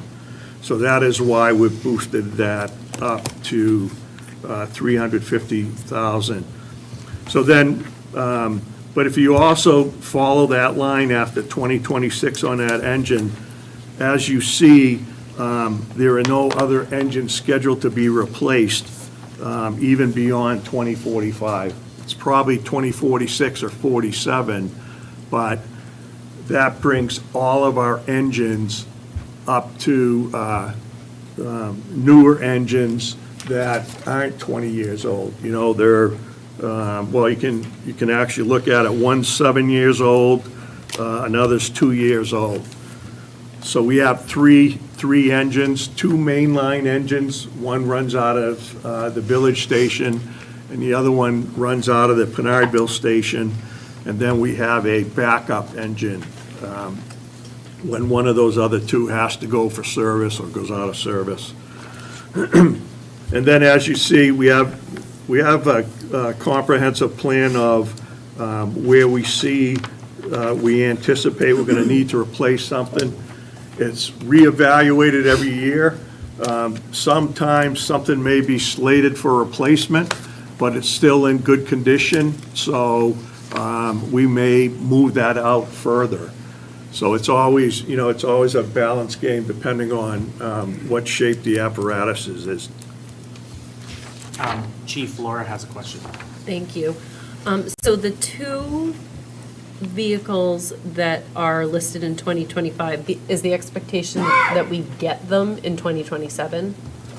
So car 2, Yeah, we'll be able to get that next year. That's basically state bid vehicle oh, okay. that you can get. Ambulance 3, it's at least 2.5 years. Matter of fact, we had an ambulance that was totaled in an accident, and we ordered it 2 years ago, and I just heard from the manufacturer the other day. They had told me it was supposed to be here the first quarter of 2025, and 2 days ago, they told me it's not going to be until the third quarter. So, and that's happening everywhere, you know, with the production schedules. So one thing after the budget, I'm going to discuss with the select board is these engine manufacturers will let you order a fire engine now with no obligation at all, but they get you into the queue, you know? And so if you're due to replace an engine in 2 years, if 2 years before you get in the queue, then you don't have to wait that, you know, that full 2 years. So is the price locked in from when you buy it or when you receive it? When you buy it. Okay. But sometimes they will put in a escalator clause, you know, if it's gonna be longer than 2 years, because fire engines and steel, when they were building them, they just went absolutely crazy. But you can also control that too, you know, an escalator, but for the most part, when you commit to it, you commit to it for what you know, what you bid or they bid out on it. And then the ambulance, do we pay for that, or does that come out of some kind of revolving fund or special fund? So the ambulances come out of the EMS revolving fund. So that is paid for out of that from, you know, the proceeds from ambulance billing and everything. So we have two major areas there, the ambulances themselves, and then some of that revolving budget also pays for EMS supplies. And we also charge it about 10% for the cost of firefighters. So, you know, that's sort of offset in the budget too, because a lot of, you know, we have dual role firefighters. They're firefighters, they're EMTs and paramedics. Okay on the chart? So then, this year too, I wanted to speak about staffing on the fire department. And I wanted to talk about, there's national standards out there for staffing.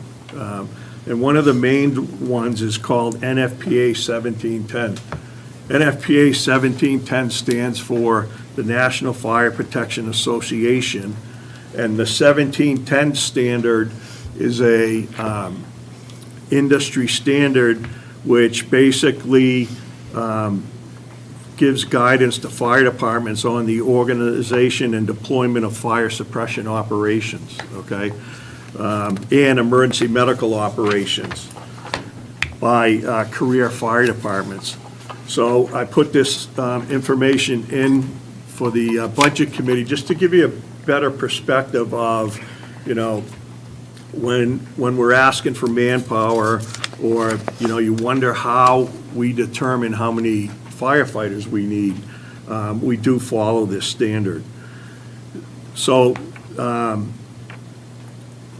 the requirements of the standard also talk about deployment, okay, how we deploy our personnel. And the standard itself, really, some of the requirements are, for a fire engine, the recommendation is to have a minimum of 4 firemen on duty for every engine that you staff, okay? And then the tower ladder, it's a minimum of 4. It even talks, the standard even talks about how many people you should have on an ambulance, including paramedics or EMTs. And it's all based upon what the hazard is of an occupancy that you're dealing with. So if you think of a single-family home, okay, that has a structure fire, it literally takes 17 firefighters to be able to effectively respond to that fire, do search and rescue, extinguish the fire, and to work safely. Then there's medium hazard occupancies. Okay, a medium hazard occupancy might be one of the schools, okay? Large buildings, a lot of people in them, and the standard calls for 28 firefighters to respond to a fire. And then the real high hazard occupancies, those are industrial buildings that have hazardous materials or structures that have a very high hazard. It could be a propane storage plant, it could be a gas terminal, and that takes over 43 firefighters, all right? There's other, and the 1710 standard also has some key response objectives. So some of those are, it's called turnout time. Turnout time is the time it takes from when we're notified at dispatch that there's an emergency until we get on whatever vehicle, a fire truck or an ambulance, and call dispatch and say we're responding. The standard turnout time is 1 minute and 20 seconds. So from when the guys are working in the station, whatever they're doing, the standard calls for about 1 minute, 20 seconds. They certainly do it faster than that, but that's the national standard. The national standard to get a fire engine on the scene of a fire emergency is 4 minutes, okay? And, you know, I could talk about standards all night, but to get a first fire engine on the scene in about 4 minutes, you have to geographically place your fire stations, okay? And geographically, the town of Goffstown's fire stations can do a 4-minute response time. And there were studies done back a few years ago where we actually mapped how long it took to get to various areas of town. So that's one of the things we do to determine where we put fire engines. For a second engine, it's 6 minutes. And then again, a lot of that's based on what type of hazard you're dealing with. A low hazard is 8 minutes and a high hazard is 10 minutes. If you turn to page 58, I like this graphic because what it does is shows you how many people we have on duty for 24 hours, okay? So from the 2 fire stations, the Church Street Fire Station, we have 3 firefighters, and they cross-man apparatus. Cross-manning apparatus means if a fire call comes in, the 3 guys jump on the fire engine, okay? And they go to that call. If an ambulance call comes in, the 3 guys jump on the ambulance and they go to the medical call. If it's a forest fire, they take the forestry equipment and go to that. The same goes for the Mass Road Fire Station. We have 3 firefighters on 24 hours a day. Depending on what the call is, they cross-staff it and they go on that apparatus. But here's the reality. The reality is if you take those 3 firefighters, and here in Goffstown, EMS calls are the greater majority of our calls. And on a daily basis, we will get back-to-back calls, and both ambulances will be gone, and then there's no one to cover the town if there's a fire. We had a fire last weekend. Both ambulances were tied up. Fortunately, one of the lieutenants took a fire engine and responded to the fire, had to park that fire truck, put it into pump, pull the hose to put the fire out. The house was fully involved, but there was a garage, a 2-stall garage that was just catching fire. How he did it, I don't know, but he put that barn, he knocked the fire down on the barn and he saved it, okay? The house you could not save. But no firefighter should ever have to take a fire truck by himself because, number one, they're big, heavy pieces of equipment and you need someone to, be watching for traffic and everything else. But just the sheer fact, the physical effort it takes to drag a hose, you fill it with water, which is 8 pounds per gallon of water, right? And you've got hundreds of gallons flowing through. You got to drag the hose, and then fortunately, the people get out of the house, but if they would have had to make a rescue, he couldn't have done it. He couldn't have done it because we don't want firefighters going in by themselves. There's actually a OSHA, and we're not an OSHA state, but there's actually a OSHA ruling which says on a fire, you're gonna have 2 people, if they're going inside, you're gonna have 2 people on the outside to be able to rescue them or something like that. And then, as you know, the Terrell Hill Road isn't staffed, and it's been closed for some time. Really, it's not in a condition for staffing right now anyway, but they used to staff it years ago. Okay, Chief, we have a couple questions. Yep. Laura? and Thank then you. So I know you have vacancies, Yes.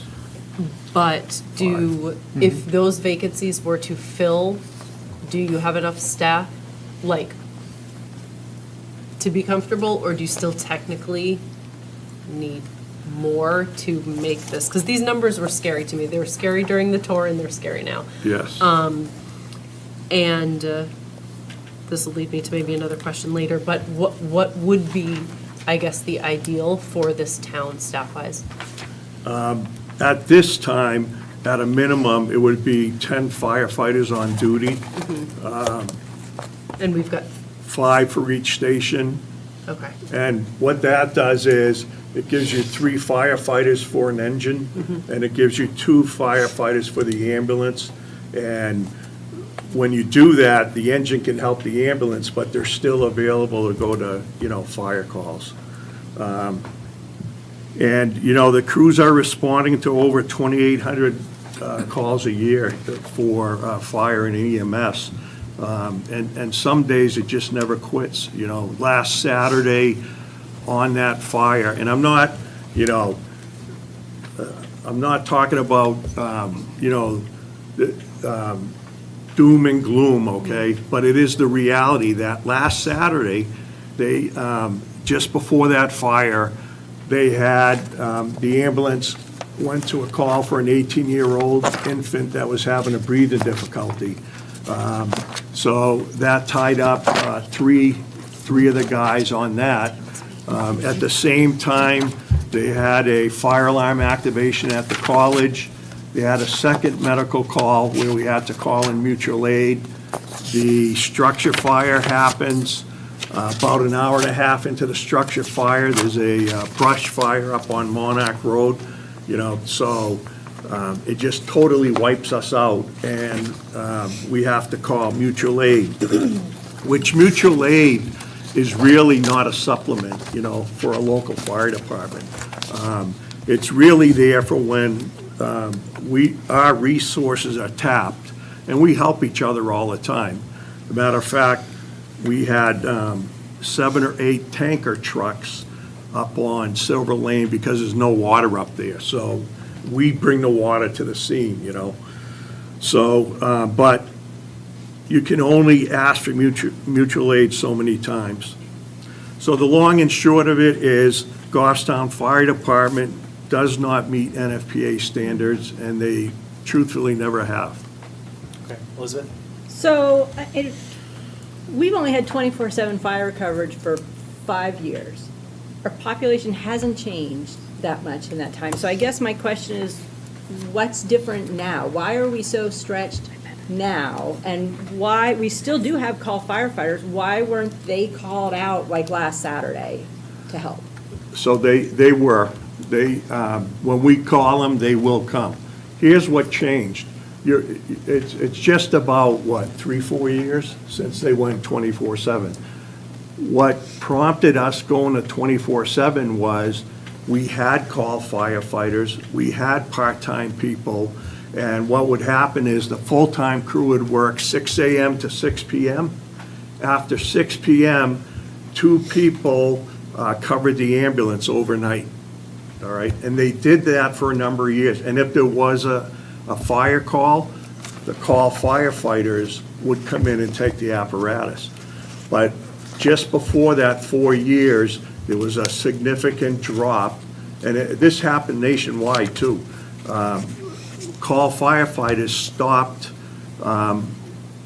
being part-time firefighters. So the town, when the town saw that, they did a study and determined, look, you know, people weren't showing up for shifts, people weren't participating, the call firefighters in training or response anymore, so they made the decision to go to 24-hour shifts. And during that time, though, and there's a chart in one of the handouts I gave you, consistently over the last 5-6 years, the EMS calls keep coming up. So why is that? Well, one big one is Hillsborough County Nursing Home, but we have at least 2 or 3 other nursing facilities. We have an aging population. We have a older adult down off the, community, 2 of them, down off the back road. So we have a lot of that. And many people don't realize it, but we've had some significant, development over the last couple of years. You have the Factory Street apartments. You have Bog Road. They're getting ready, I think, 98 units there. We're seeing plans for a housing units up off of Terrell Hill Road and Tibbetts Hill in that area. So our population is growing, and with that comes the need for more, emergency medical services. So it's both sort of a supply and demand problem, you're saying. It's like the demand for the services have gone up, but there were concerns about call firefighters and the numbers you could get and the professionalism Right. of that. Okay. I think we are going to have to talk about this whole issue with staffing a little more. Maybe now is not the time to do I it. think I'll just let the chief answer the questions about the presentation, and we can deliberate on Okay. our own as Yeah. well, so I agree with you. Well, I want him here for the deliberation, I'm- so I'm sure he'll be here. I hope he's going to be here Yeah, for I'm that. sure he'll be here. Brian and. I always enjoy coming before the budget. Thank you, Chair. I think I have more of a comment versus a question. I guess what I'm hearing, the real hardship is that there's 5 vacancies that you're not able to fill to be under normal staffing. Correct. Versus it's not truly a financial hardship, it's more of a trying to find the right candidate to recruit them. That's why you're running lean and it's not optimal. Right. Okay. And let me just expand on that a little, though, too. So I just wanted you to get familiar with, what the standard is. So, yeah, our biggest challenge is, number one, getting the full staffing. A year ago, when I sat here, I had 7 vacancies, okay? It took me till February or March, and I got close to full staffing. But then I had one firefighter leave to go to another department. Another firefighter went to another department up in the Concord area, and he told me he was gonna make $10,000 more a year. Another firefighter that was on probation didn't make probation because he couldn't pass a certification test, so we lost him. And in the last couple of months, one other person got injured. We were putting him through recruit school, and he got injured, and so we couldn't use him to fill a position. We're doing a program called SkillBridge, and SkillBridge is a Department of Defense program where we work with the military, and someone's in the military and they're, say, 6-8 months out from getting out of the service. So the Department of Defense is working with organizations, and what happens is they send the person who's gonna get out of the service in 9 months, and they send them to the fire department. And we train them to become firefighters, EMTs. We put them through school, so when they're done their service, right, they have a career and they can move on for it. And the government pays for all that. It doesn't cost us any money, which would usually cost us, I gotta tell you, around $8,000-$10,000 by the time we're done training and get them going on that. So, you know, that's one of the things we try to do. You heard the police chief, we are very much similar in a way, going through the same recruitment and retention issues. Years ago, when you had openings, you literally had hundreds of candidates. Now, we don't have that. It is very competitive. And, you know, when you said earlier about your point about how do we look at this, you know? Is it financially better to pay employees at a higher rate and, you know, get some recruitment and retention to offset, you know, what it costs when you don't have employees or when you have vacancies? When you have vacancies, the firefighters have to move up and they have to cover those shifts. And despite what some people say, okay, firefighters don't live every day for overtime, okay? They work a 24-hour shift, and within your package itself, Mr. Mazur had asked us after the tours to give them information about what hours of the days are these guys running, what days of the week. So those are in your package, and what fire apparatus run.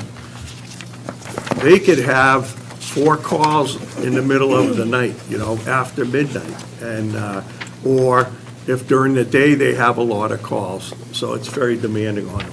So if you're paying them overtime, you actually are paying more for those employees, just under bad conditions. Yes. Okay. Frank, go ahead. Chief, do you know roughly the amount of Hillsborough County Nursing Home calls that you get, or a percentage of your EMS calls? Can you give me a little clarity or speak to that? I don't have an exact number for you. I will get that for you, but it's significant. It is absolutely, it's significant, and it's something we've been trying to deal with. We literally went up there and spoke with them and said, you know, look, you're calling for a Goffstown emergency ambulance for a person that has high blood pressure, you know, or some other illness which could wait for a private ambulance to come and get them. And for a while, it was working, but it spikes up again. We spend a significant amount of time there, and at probably another facility in town for that. And so when you commit to an ambulance call, you're committing to at least an hour and a half. Okay. What- Go ahead. No, Go ahead. Go, Frank. Just a follow-up question. Chief Serino talked about, you know, it seems like you're tracking like the police station with trying to attract and retain. Everybody's looking at the last cookie on the plate. Now, are you looking at any other kind of recruiting efforts? You know, Chief Serino mentioned a social media marketing campaign. It was a little bit out of the box, but it seemed to net some decent results. Have you considered any of that? We try just about anything we can come up with, you know, aside from the regular, you know, advertisement. For a firefighter to become a full-time firefighter, they have to pass what is called a candidate physical ability test. It's a number of physical exercises they have to do, and they're timed and do it within a certain time. So they hold the test 3 or 4 times a year. There are literally fire chiefs that go up to that test. When the person crosses a line and passes the test, they hand them a pamphlet, an application, give them a bottle of water, right, and say, hey, look, we're hiring, come and see us. It's that bad, you know? It's that competitive. The Skill Bridge program, that's one way. The other thing we've done, which hasn't been done in years, we are literally, we have school students who are interns. We had a young lady last year who spent the year with us. We got her training. She's now going to the technical college to become. And the other thing we're doing is starting people from scratch with no certifications at all, and, you know, getting them to commit. Then we got to send them to school to be an EMT and a firefighter, but we're having some pretty good luck with that, too. Yeah. But there are, if there's a way out there, we're trying to do it. And Thank you, Chief. Yep. Danielle? So, just as in the HR role, as you know, that's one of the hats I wear. I just want to clarify a couple of things that the chief has touched on. So the needed staffing is, you said 40 to keep up with some of the standards. Our current staffing, 24 personnel is what's in the budget. The staffing chart on page 58, that graphic showing 3 and 3, Brian had kind of said, so you're running lean. That 3 and 3 assumes that every single seat is filled out of our 24. So it's not lean, it's below the standard. And as far as the DoD Skill Bridge, they pay the training and the wages for those individuals. It's not a grant where they pay us and we pay them. They pay directly to those personnel who take the Skill Bridge program. So it really is a benefit to have people coming into the career as, you know, firefighters and EMTs.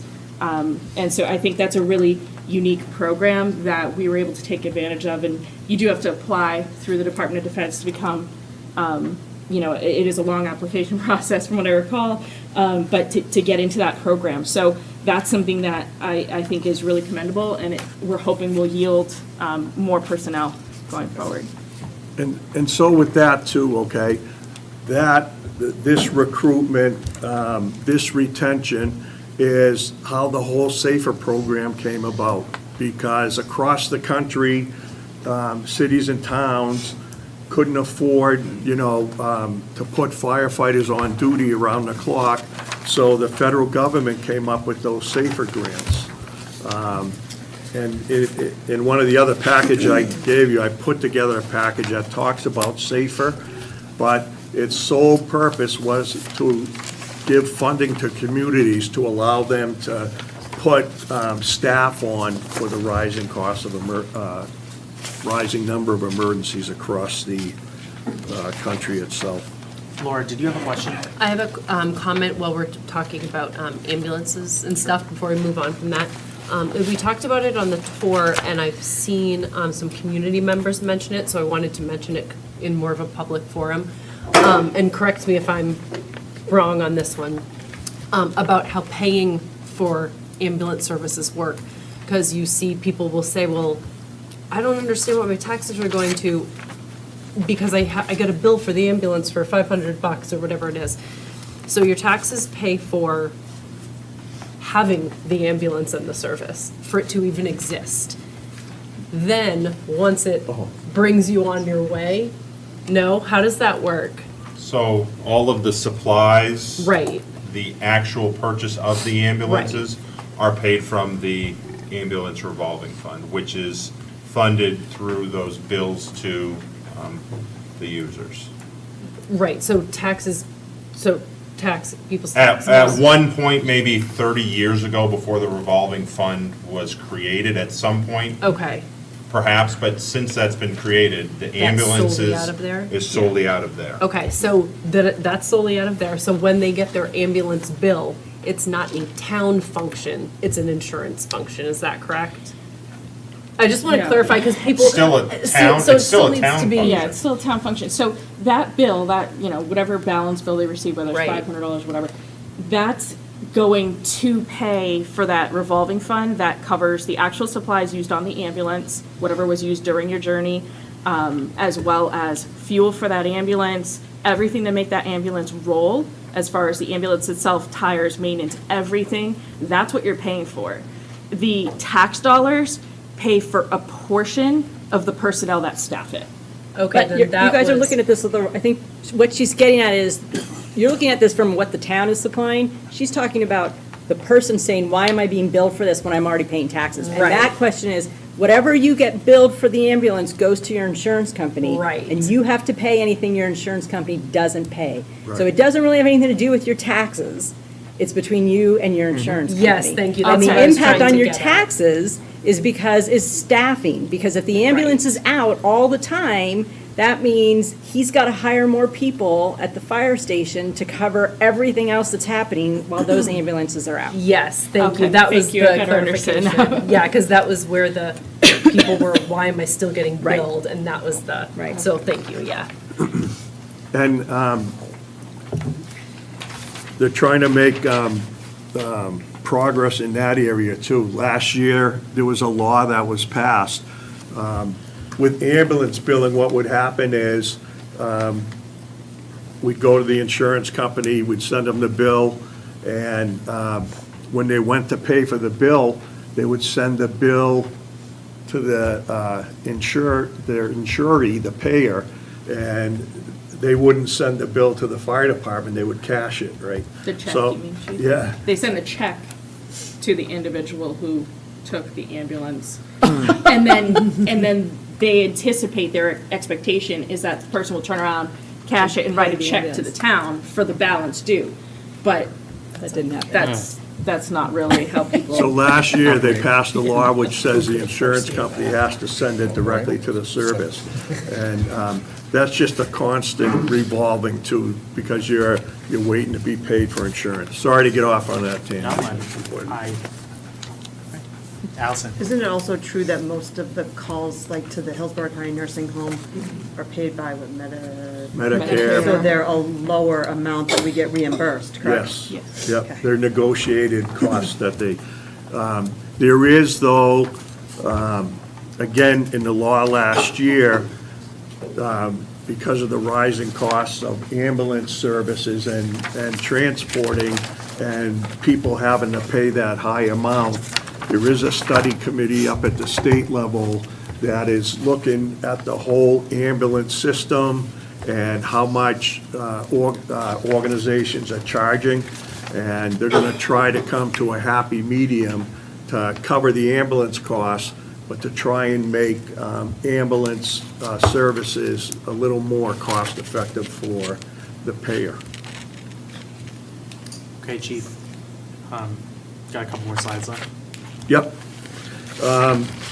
Page 59. This just takes a look at the type of fire and EMS calls we've done. And this is for 2024 only, and it's only year-to-date. So as you can see, EMS and rescue calls is 66% of the calls we do. Everything else, fires, false alarms, service calls, hazardous conditions, good intent. In a way, that's the fire side of it. Those percentages, so the 35% of the fire calls makes up the entire types of calls that we deal with. What is a good intent call? So, someone may smell smoke, and you go and their neighbor's burning brush, or they think they smell propane, and it really turns out to be exhaust from an automobile that, got into the building through the air handling. The person actually thought there was an emergency, but it turned out it wasn't.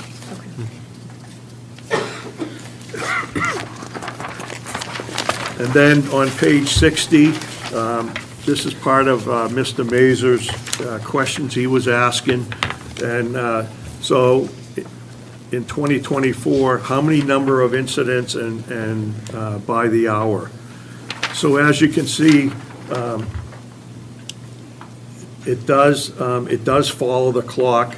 Obviously, when people are at home overnight and sleeping, it does go down. But somewhere around, it's usually 4 or 5 in the morning, people are getting up and realizing they don't feel well or need the ambulance, then our calls start to peak. And the other reason too is, a lot of people go out of town to work, but we also have an influx of people coming into the town. So the more people that you get in, the more emergencies you have. Plus the 114 corridors are pretty dangerous, and we have a lot of incidents there. Page 61 is the number of incidents by the day of the week.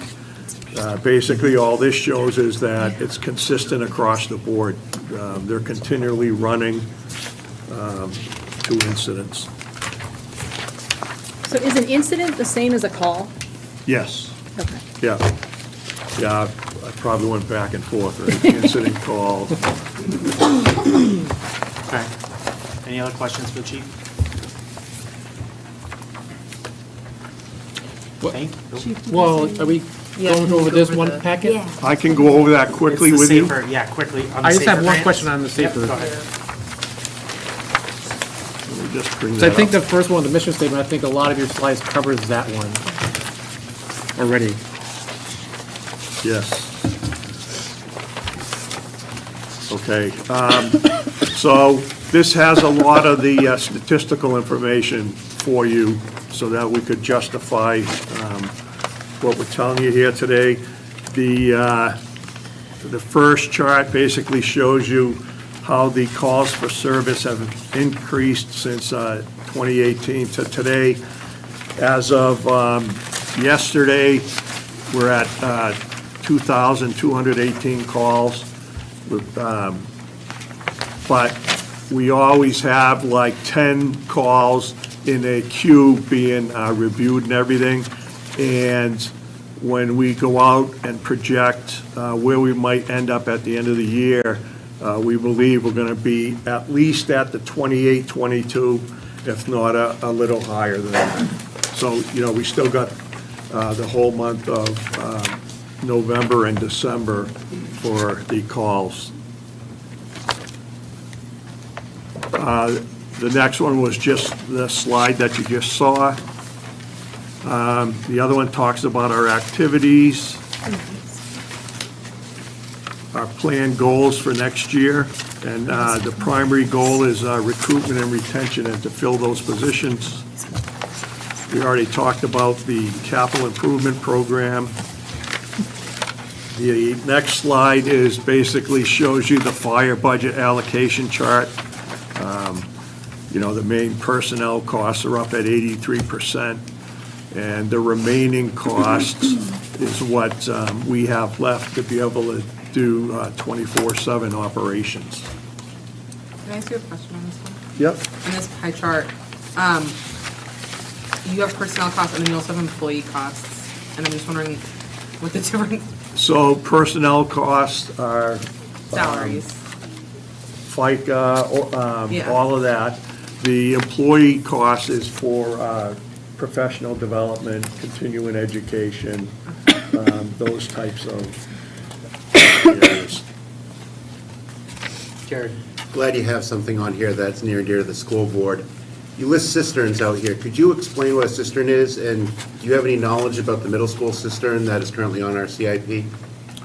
Yeah, so cisterns is really a big concrete water tank that holds water in areas where there is no pressurized hydrants. And so we have maybe 25, 30 here in town, and they're usually put where new developments are occurring and you have a lot of houses, but no water fire protection. The school has a huge water cistern that holds thousands and thousands of gallons of water. However, over the years, they age and they begin to deteriorate. A lot of them were the old concrete, so the concrete breaks down. So when that happens, you need to basically rebuild the cistern. Thank Is that you. what you have in your budget? In our CIP, we're looking to replace that, and I just didn't know if you've had conversations related to the middle school replacing it, or not replacing it, but updating it. But the important part is, it's a needed functionality for the safety of a building or for anything else. Right.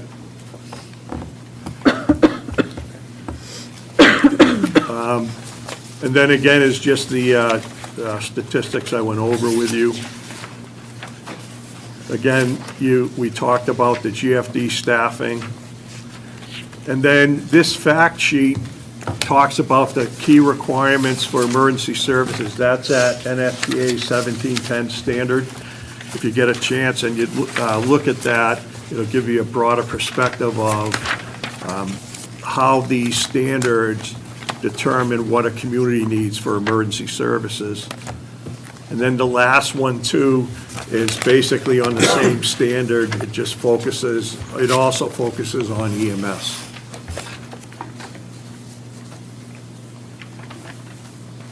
I just want to move to the Safer Grant one. I think that's the one we really want to. Safer grant. Handout. Yes. So I put together something quick on the Safer Grant, give you a little history of what it was. We just talked about it briefly on how we came about getting those grants. The town of Goffstown has got 3 Safer Grants over the years. One as way back as 2008, when they got 2 firefighters positions. 2019, there was for 4 firefighter positions, and 2021 for another 4. All of these were warrant articles that went on the ballot and recommended by both the Select Board and the Budget Committee. Then the next page talks about all the warrant articles had the following language as part of these safer warrant articles. Basically, it says, when and if the town receives the contemplated grant, the town will be obligated by the terms of the grant, and failure to adhere to the terms of the grant could result in returning the grant funding to the federal government. But it went on further too, because the governing body wanted to make sure that the public fully understand what we were committing to, okay? And so it says, if the article passes, the town will include the cost of these 4 additional full-time positions in future operating and default budgets. If the article were to fail, it is expressly intended not to impair the traditional authority of the Select Board to control staffing levels of the fire personnel within the limits of the operating budget. So in other words, if that funding failed and we still had that need for firefighters, the board, as a governing body, could, appoint them. And I think that's important, for everyone to understand that when the voters approved it, they were aware that this was going to be an ongoing cost over the years. And then if you look at the first graph, basically all this demonstrates is it shows the 3 grants we've gotten. And typically with the Safer Grant is, what happens is FEMA pays the majority of the costs, for the grant itself, and the town only had to match a certain percentage. But the grants were designed to slowly transfer that financial responsibility back to the town. So what happened is it gave the town, a couple of years ahead, knowing, look, eventually this grant's going to go away, so we need to start building that into the budget as we move towards it. And so that happened with the first 2 grants. If you look at the very last grant, which was in 2021, the Safer Grant paid for the full cost of the grant that they got. The town did not have to match anything. So when we told you that a Safer Grant was sunsetting here in November, It looked like a large number because the town didn't have to match any of the funds during the last 3 years. Okay? And I think that's very important. And the last summary that you see basically shows you what the share was and what percentage it was for the 3 grants. Thank you, Chair. Yeah, so I'm trying to figure out, so since the 2020 Safer Grant has sunsetted as of this year in November, and we have this increase of $1.15 million, where is that going to be reflected? Because that's new taxation. No, it's only by, I did the same mistake. I thought, holy cow, that's a lot of money, but it's only 307, it's by year. So that 377,790, that's the additional It amount. compounds every year. What do you mean it compounds? So like it starts at 386 and then they add on another 382. That's the funding for the second year. And then the funding is for the third year.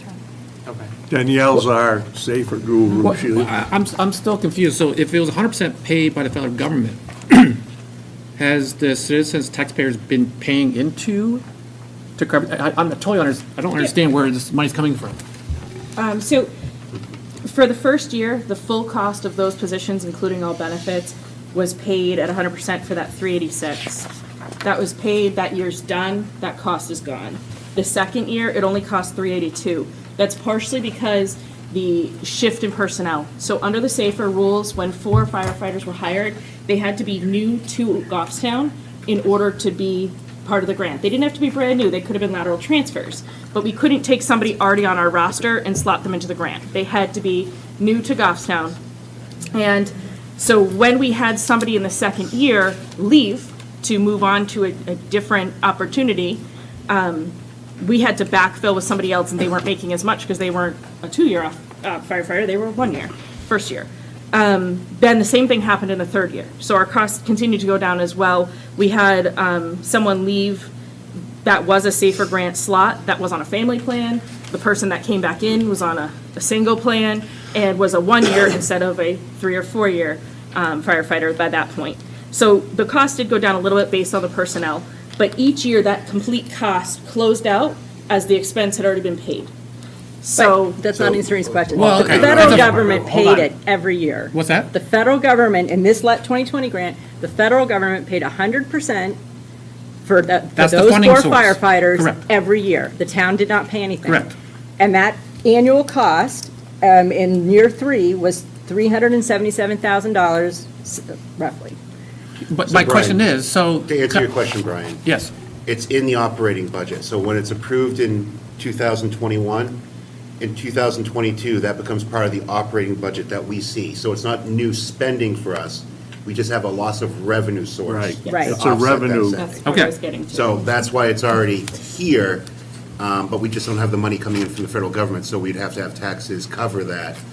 So at some point, the revenue source is taxation. At some point, we were collecting for that because, So, What am I missing? when we collect the taxes, you have to remember that tax calculation is total appropriations, everything that's budgeted, minus revenues equals the amount we collect taxes on. So the federal government was sending us offsetting revenues to completely wipe out that expense from the appropriation side. So when you net the two together, the amount we collected did not include anything that was appropriated or offsetting revenue received by the federal government, because the net amount is what we collect taxes on. This being the year in which that revenue has gone away, that appropriation has been there the whole time, but that offsetting revenue is no longer available. So that offsetting revenue of $377,000 is the part that we now need to collect. okay, And I that makes sense. always- I'm trying to get, it's like, it has to come from somewhere. It's the funding source expired. I always use the So- example of car registrations, right?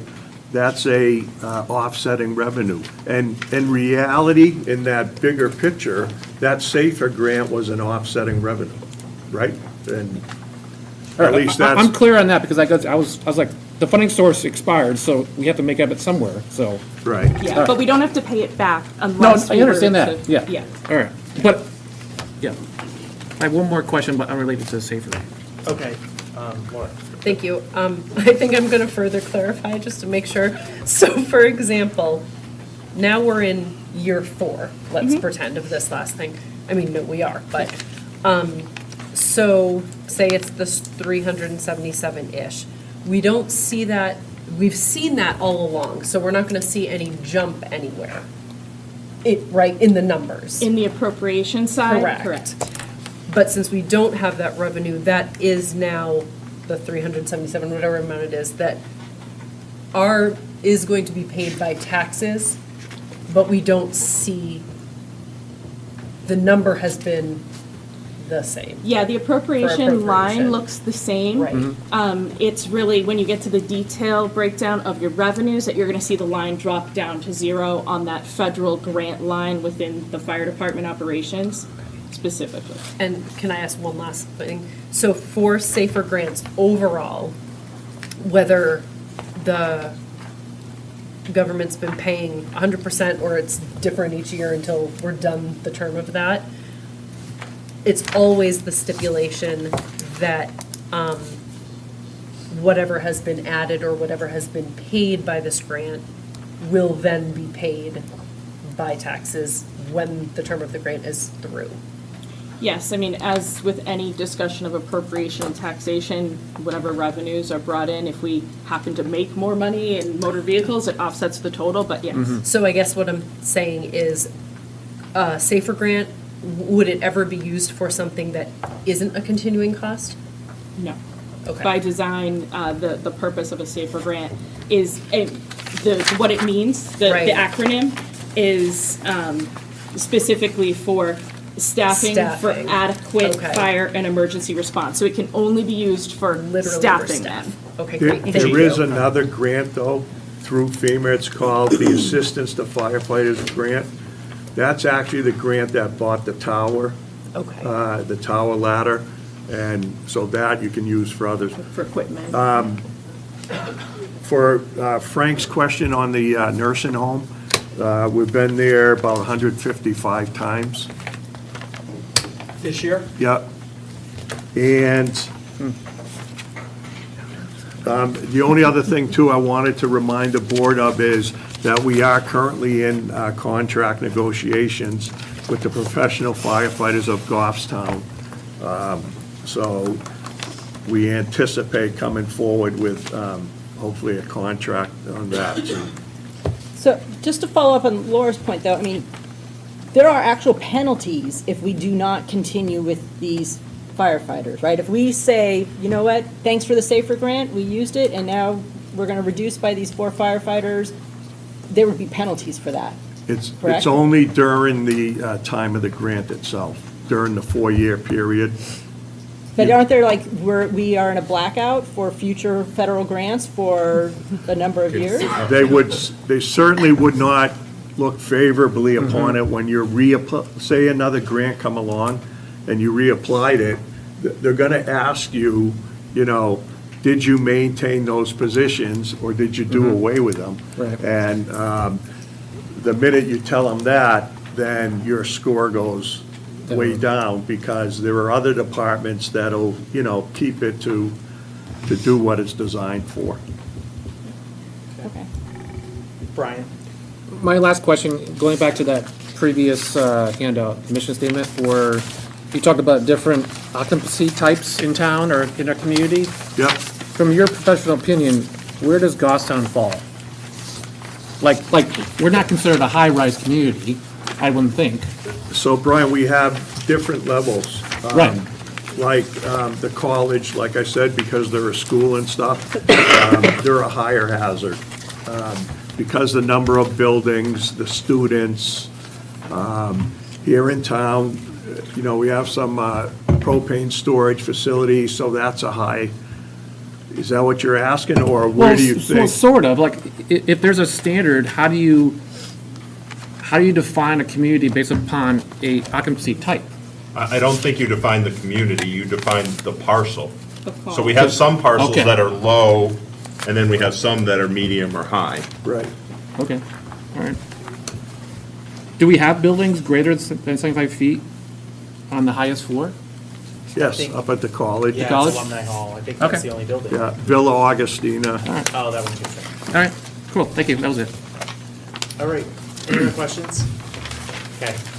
Thank you, Mr. Chairman, and I'd really love to continue the conversation on this recruitment and retention. It really is a town-wide discussion that should take place, certainly at the Budget Committee level. I wholeheartedly agree that, you know, potentially we should look at what is the cost savings of, you know, investing in the front end to reduce some of those long-term costs. Thank you. Thank you. So Budget Committee is going to be in recess for another 5 2.5 minutes. I'll get it. 30 seconds. We'll be, we're in recess until 8:34. Odd numbers.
Let's do it.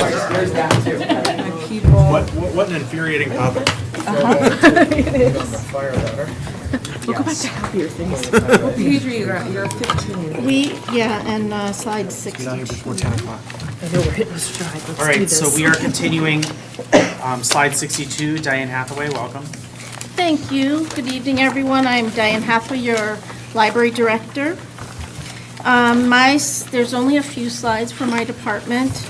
Our library supports the Library Board of Trustees. There are 7 elected members and 3 alternates. At the moment, we have a full board and a full contingent of alternates.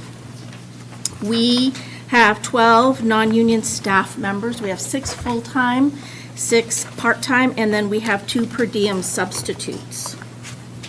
All our full-time full-time staff members are professional librarians. They all have graduate degrees. One of the reasons that we lose our wonderful professional librarians is because we don't have upward mobility in our department. We're a small organization. And so if a professional librarian wants some challenge in a bigger institution, then they're going to leave us. So we're really used as a training organization for a lot of librarians. We are open 51 hours a week, and you can see that I've listed the hours. We're open 6 days a week all around, every 12 months out of the year now. That was a change we made a few years ago. The next slide, on slide 63, that is our organizational chart. In New Hampshire, public libraries are governed separately from other town departments. The Library Board of Trustees is the governing body of the library, and there's statute that supports that in the New Hampshire RSAs. Questions? Am I going too fast for you? You're good. Okay. Perfect pace. The next slide is very similar to what you saw last year, the infographic of our year-to-date in August. This time it looks a little bit different, but it's important for you to see for those 8 months how busy we were. And even though we're not as busy as 2023, these are pretty healthy numbers, I believe. We have 6,451 card holders, and on average, we add 62 card holders every month. By the end of August, we had welcomed almost 30,000 visitors to the library. Our public used over 1,200 hours of our public computers, so we have public computers on every floor, open to anyone who walks in the building, and those were used 1,200 hours year-to-date August. Our museum passes are funded by the Friends of the Goffstown Public Library, and were used 785 times. Our digital usage, and that includes ebooks, e-audiobooks, magazines, movies that are downloaded and streamed, over 18,000 times through the end of August. Our circulation, 66,930. Questions asked of our staff, so those are questions that required research. Sometimes it's genealogical research, sometimes it's where's the nearest methadone clinic that I can visit. Those are over 5,000 questions year to date. We have programming for all ages we start at 18 months old all the way up to Grampers, Rick. You got family. Yeah, I know, right? We got papers on both ends.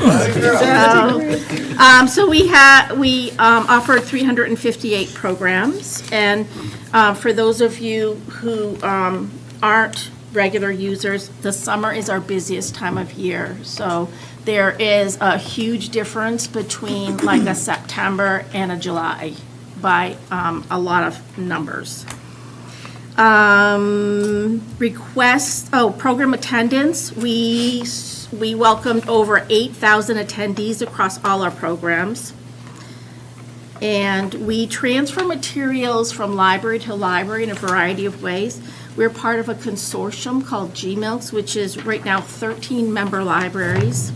and we move materials around as folks want to use them, and that we welcomed over 10,500 items to the Goffstown Public Library. So we're considered a net borrower because we're the smallest library in the consortium. We borrow more than we lend, basically is what that means. We lent over 7,000 items to other libraries and other users.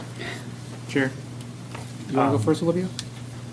You have a Sure. question? Are you, hold on, are you all set with this slide? I am, Okay, yes. go ahead, Olivia. I just like to finish the slide. That's fine. Go ahead. Question about the request for materials from other libraries. I know from the school side, we've heard a lot about a shift in school choice and where kids are learning, and a lot of people are choosing to learn from home. Have you seen an increase for the request of materials over the last few years as that shift has occurred in Goffstown, where there's been more at-home learners? Or has that been more of a consistent? Let me take a look. I have my up-to-date statistics, so let me take a quick look if you don't mind, and Oh, no problem. I'll tell you. So there's a couple of different ways we track our numbers in a variety of ways. The numbers on this slide are from 3 different categories. Okay. Okay, because we allow cardholders within our consortium to go library by library to use their library cards, and that's one, we separate those numbers. Okay.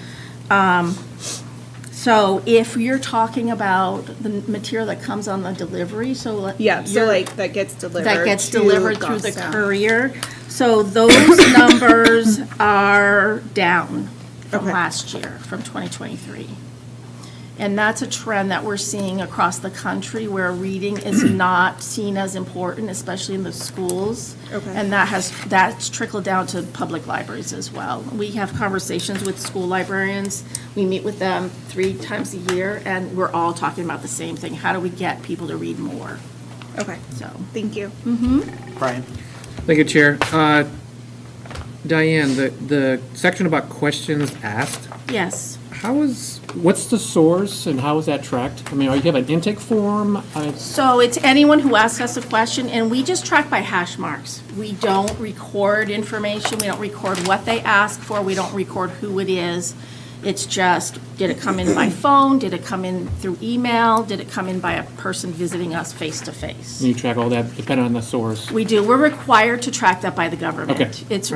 One of, and most of the statistics that we gathered are required of Gotcha. us. Okay. So. Thank you. 5,001 with your question, Brian. Yes. That's true, that's true. Oh, thank you for that. I am gonna make note of it, exactly. I put you over that. Elizabeth? The GMilks, the amount we pay for GMilks, is Yes. that a flat fee or is it based on usage or how is that calculated? Excellent question.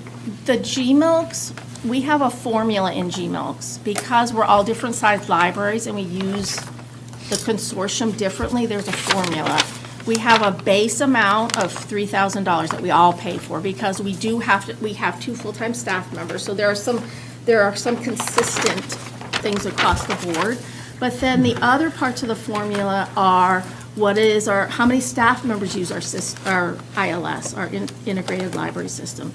How many bibliographic records do we have in the system? So that means that every book has a record, so we count that. So we're the smallest member, so we actually pay, except for New England College, we pay the least amount of money, but it's all formula driven. Even though our usage is high? It's not high compared to other libraries, though. It's high for us. Okay. But not high compared to a Salem, let's say. Okay. Yeah.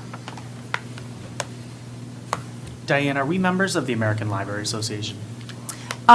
We, individual librarians are members of the American Library Association, yes. Do taxpayers pay for that membership? Yes. Which line is that? And how much do we That pay? is, I can tell you, it is line 44100, professional dues. That line pays for memberships to the American Library Association, the New Hampshire Library Association, the New England Library Association. It also pays for membership for our trustees because they also have professional development money available, so it pays for them to be members of the New Hampshire Library Trustees Association. Could you tell me exactly how much we fund the ALA and then how much we fund the trustees? I don't have that with me, but I can get that for you That'd be great. easily. Thank you. Okay. All right, moving on, the next slide talks about the increases that we're requesting in our budget. So like all departments, our wages and our associated costs are the majority of our budget. We do have a small increase for professional dues. We have a new line this year, 45020, legal services line, which replaces line 45030, the consulting services line. So that's a change in our budget. We're asking for increases in. Laura, you have a question? Yeah, just specifically about the line. Is that just to make it more specific because it has been used for legal services? That's really the only consulting that's Yeah, being this was the used? first year that we've actually paid an attorney to defend the library, so Right. it was noted that it was hard to tell what we were paying for legal services. So that was changed by Derek and Danielle so that it was right there in the budget. That makes sense, thank you. Yeah. Diane, do you think that line's high enough, or do you think we should raise it? Legal services, it's, you think it's we high? vote. Now that you mention it, I can tell you what we've spent to date, and we have spent $6,359.86 for legal services this year, and we didn't have it in our budget. So no, the $4,000 was estimated to be enough for 2025, but I don't know what's going to come our way next, so. How many, how do I say this? I know that this year had a huge increase for the legal services, and that's why that was added.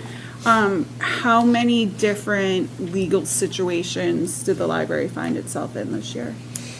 We paid attorney fees for 2 right-to-know requests, Okay. I believe, and then the majority of the money spent was for a court case at Superior Court. So Thank that you. was the majority of the money. Were those 2 right-to-know requests, I mean, we're asking everybody about the right-to-know requests, so was that all that you guys received this year, or were I those the only believe 2 that in you the felt had to last- go to legal? Those are the 2 that went to legal. In 2024, those were the only ones. I think we had 3 this year. We don't get very many compared to other departments. Okay. Thankfully. Jared. Thank you, Mr. Chair.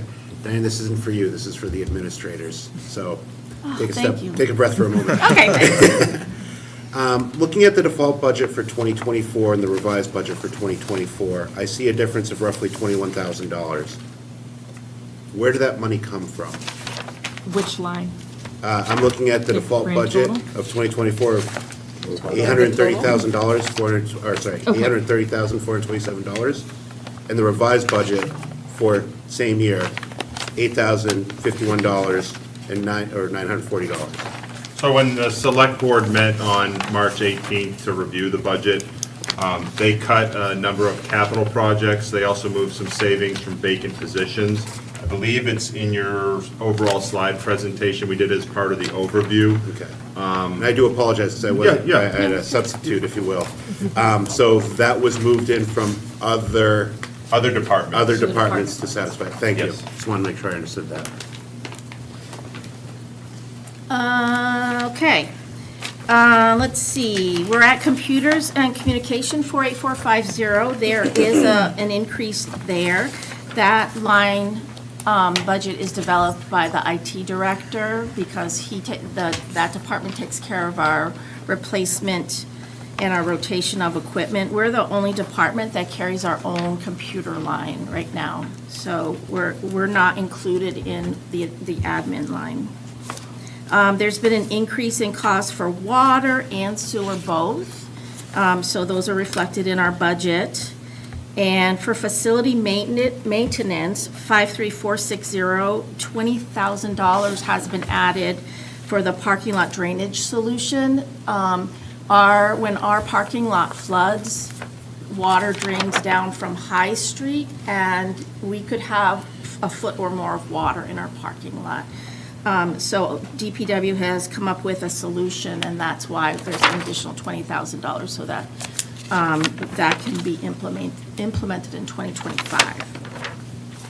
Also, increases in facility maintenance supplies, that's paper products, cleaning products, things like that. And then line 69200, electronic subscriptions and contracts. A lot of our digital material money comes out of that line. We chose not to renew something called Universal Class for 2025 because of usage. And then we replaced Plymouth Rocket with Assabet for our online services. Plymouth Rocket went out of business suddenly, so we had to scramble to find a replacement for that. Onward. The next slide talks about our decreases. We were also able to decrease our heating oil and our electricity lines, and that's all based on contracts that the town has and based on our usage in our history. Our consortium dues, our GMILKS line decreased just by a little bit. We added a 13th library, so what we're seeing is a slight decrease based on that, but that is not going to last years and years. This is a one-time thing, I'm guessing. The only CIP request we have for 2025 is $40,000 for the restoration of our windows. This is not an old project, well, they're old windows, but it's not an old project. So you'll remember this from our discussions last year about capital reserve funds. And we're anticipating applying for an LCHIP grant to help pay for 50% of that cost if we're awarded the grant. And Jared? Just on the CIP request, has your board kind of talked about, is that going to be an individual warrant article, or you want to roll it into the budget? it's part of the CIP budget. Right now, it's in the so- operating budget. It is? Okay, Yes. thank you. Thank you. I have a question with that too. So last year it was 50,000, so this is 40,000 and assuming there's gonna be another 40,000 match, or 40,000 is the total ticket price for the windows? 40,000 is the ticket price for the restoration of the windows. What you remember from last year is, for those of you who were on the tour, you know that the windows are covered by a bank of shelving. So additional money has to be spent to rebuild those shelves because we can't get to the windows. So that rebuild was part of the request last year. It's not this year because the foundation is paying for the shelves. Okay. So this is purely the restoration of the windows. Okay, and do you, I know it's hard, but do you have like a quote for the windows? I know do. it's kind of, you have like a hard No, quote. I do, yeah. Okay. It's 38 and change. Okay, I'd love to see it, 38,000. just kind of, I'd love to see it if you could send it over to us. Sure, I That'd be can great. definitely do that. Thank you. Yeah. Elizabeth? So 40,000 for an LTIP is like chump change for them. I mean, they get that out of their couch, basically. That's great state funding available to our towns. Yeah, I know what LTIP is. Oh, okay. I'm just saying. I wrote one. Okay, but in 2026, you have on here, on the CIP matrix, an exterior restoration. Yes. Which is also- CIP didn't want to talk to us about that, even though it's there. That's to have the brickwork restored on the exterior of the building because repointing has to happen. Right, which is right in line with what LCHIP does. And those grants Exactly. are very time-consuming. It seems to Yeah. me that that would be a bundled project, and you can make the argument that it is protection against water, which is the main threat for an old Yes. building and for a library. Yes. Has there been discussions about rolling those two together? And There has not been discussion about that. I strongly advise you to do that. Have you guys talked to LCHIP yet? No, well, we haven't applied yet. We've been through training, so we know how to apply, but we haven't spoken with them. Because usually they have pretty strong opinions Okay. about their restoration projects. And Yeah. so sort of, not an interview, but speaking to somebody, having them come down and look at the project will give you a lot of guidance Okay. on that. But I really, if you're going to go through all the work it is to apply for an LCHIP, bundle those projects because they Okay. fit very well together. Okay. The windows and the repointing and the restoration. Thank you. Laura? I have a question for you, Joe, actually. If you want to see the quote for the windows, do you also want to see the quote for Parks and Rec for the tennis courts and the other quotes for the project? No, for I the other don't, just this one. departments? Okay, just checking. Yeah, thanks for asking. Jared? A different question. I know that, and thank you for calling out that you have a different technology team versus the town. Has there been any talks of kind of synergizing that, or what's kind of is that able to be done? So to clarify, that's the equipment cost only that lives in their budget. Okay. The technology team Yeah. is Brian Ray, who was here at the last meeting. But they don't our have IT their own director. separate licenses for M365, that's all bundled into the town? Yes, It is bundled. correct. Thank We you. just pay It's for all it bundled. They pay separately. Thank you, thank you. All right, Diane? Okay. All right, so the impact of the default budget, and because we were able to, thanks to the select board, maintain most of our requests, the only thing we really gave up was the window restoration, the $50,000 for that. However, because we were in a default budget and because costs were rising that weren't budgeted, such as legal, some of our other costs, we basically conserved spending from day one.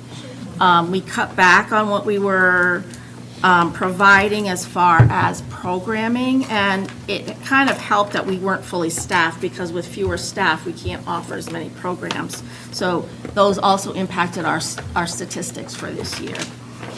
We did limit content through Hoopla, which is one of our streaming platforms, and we didn't limit the content necessarily by what the content is, but we limited it by how much we were willing to spend a month based on our budget. So, and that is where we've received the most complaints from the public, because they can't access some of the books and audio that they're looking for. As of tomorrow, we will have a full staff, and we're pretty happy about that. And then, of course, the result of the reduction in annual statistics because of cutting back on our programming and our lack of staffing. Okay, any other questions for Diane? All right, great, thanks, everyone. You know where I live, 2 High Street. Okay, do you have a lot left for us? No, Okay. you did ask a question about dues and watching the school presentation. I know there was a question. Yes. We do have a handout that details all of the dues paid and the detail in all those lines, and I can distribute that, and yeah. You want me to just, can I keep one? Get a goal. So what we did is we went to the Secretary of State's website to pull off their most recent lobbyist list. That also indicates which entities. Thank you. So we had department heads go through and highlight all of the dues that go towards those entities with registered lobbyists. And you'll see that. Diane is going to provide additional information because she does have all of her dues bundled in one line. The detail isn't there. But I also provided the board with a little bit of background of what NHMA does for the town, because they do have registered lobbyists. The select board is an active participant in their legislative drafting policy, and it's detailed in your memo. So if anyone has any questions about those, we would be happy to answer any of those.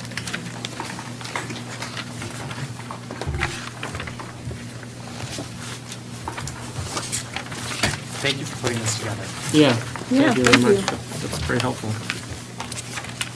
So what you're saying is what's highlighted in yellow are the ones that have lobbyists, registered lobbyists? That were entities on the lobbyist like list. The lobbyist list What? was the November 1st. Orange. We fought about paper colors so much on this committee before. We do have colors. There's a storied history. Okay, the other thing on our agenda are special articles. So special articles, each department's talked on those. Again, we are in negotiations with the professional firefighters, and we'll be hoping to bring forward cost items for a CBA. The select board did vote to, so a capital reserve fund is always a special article, a deposit into it.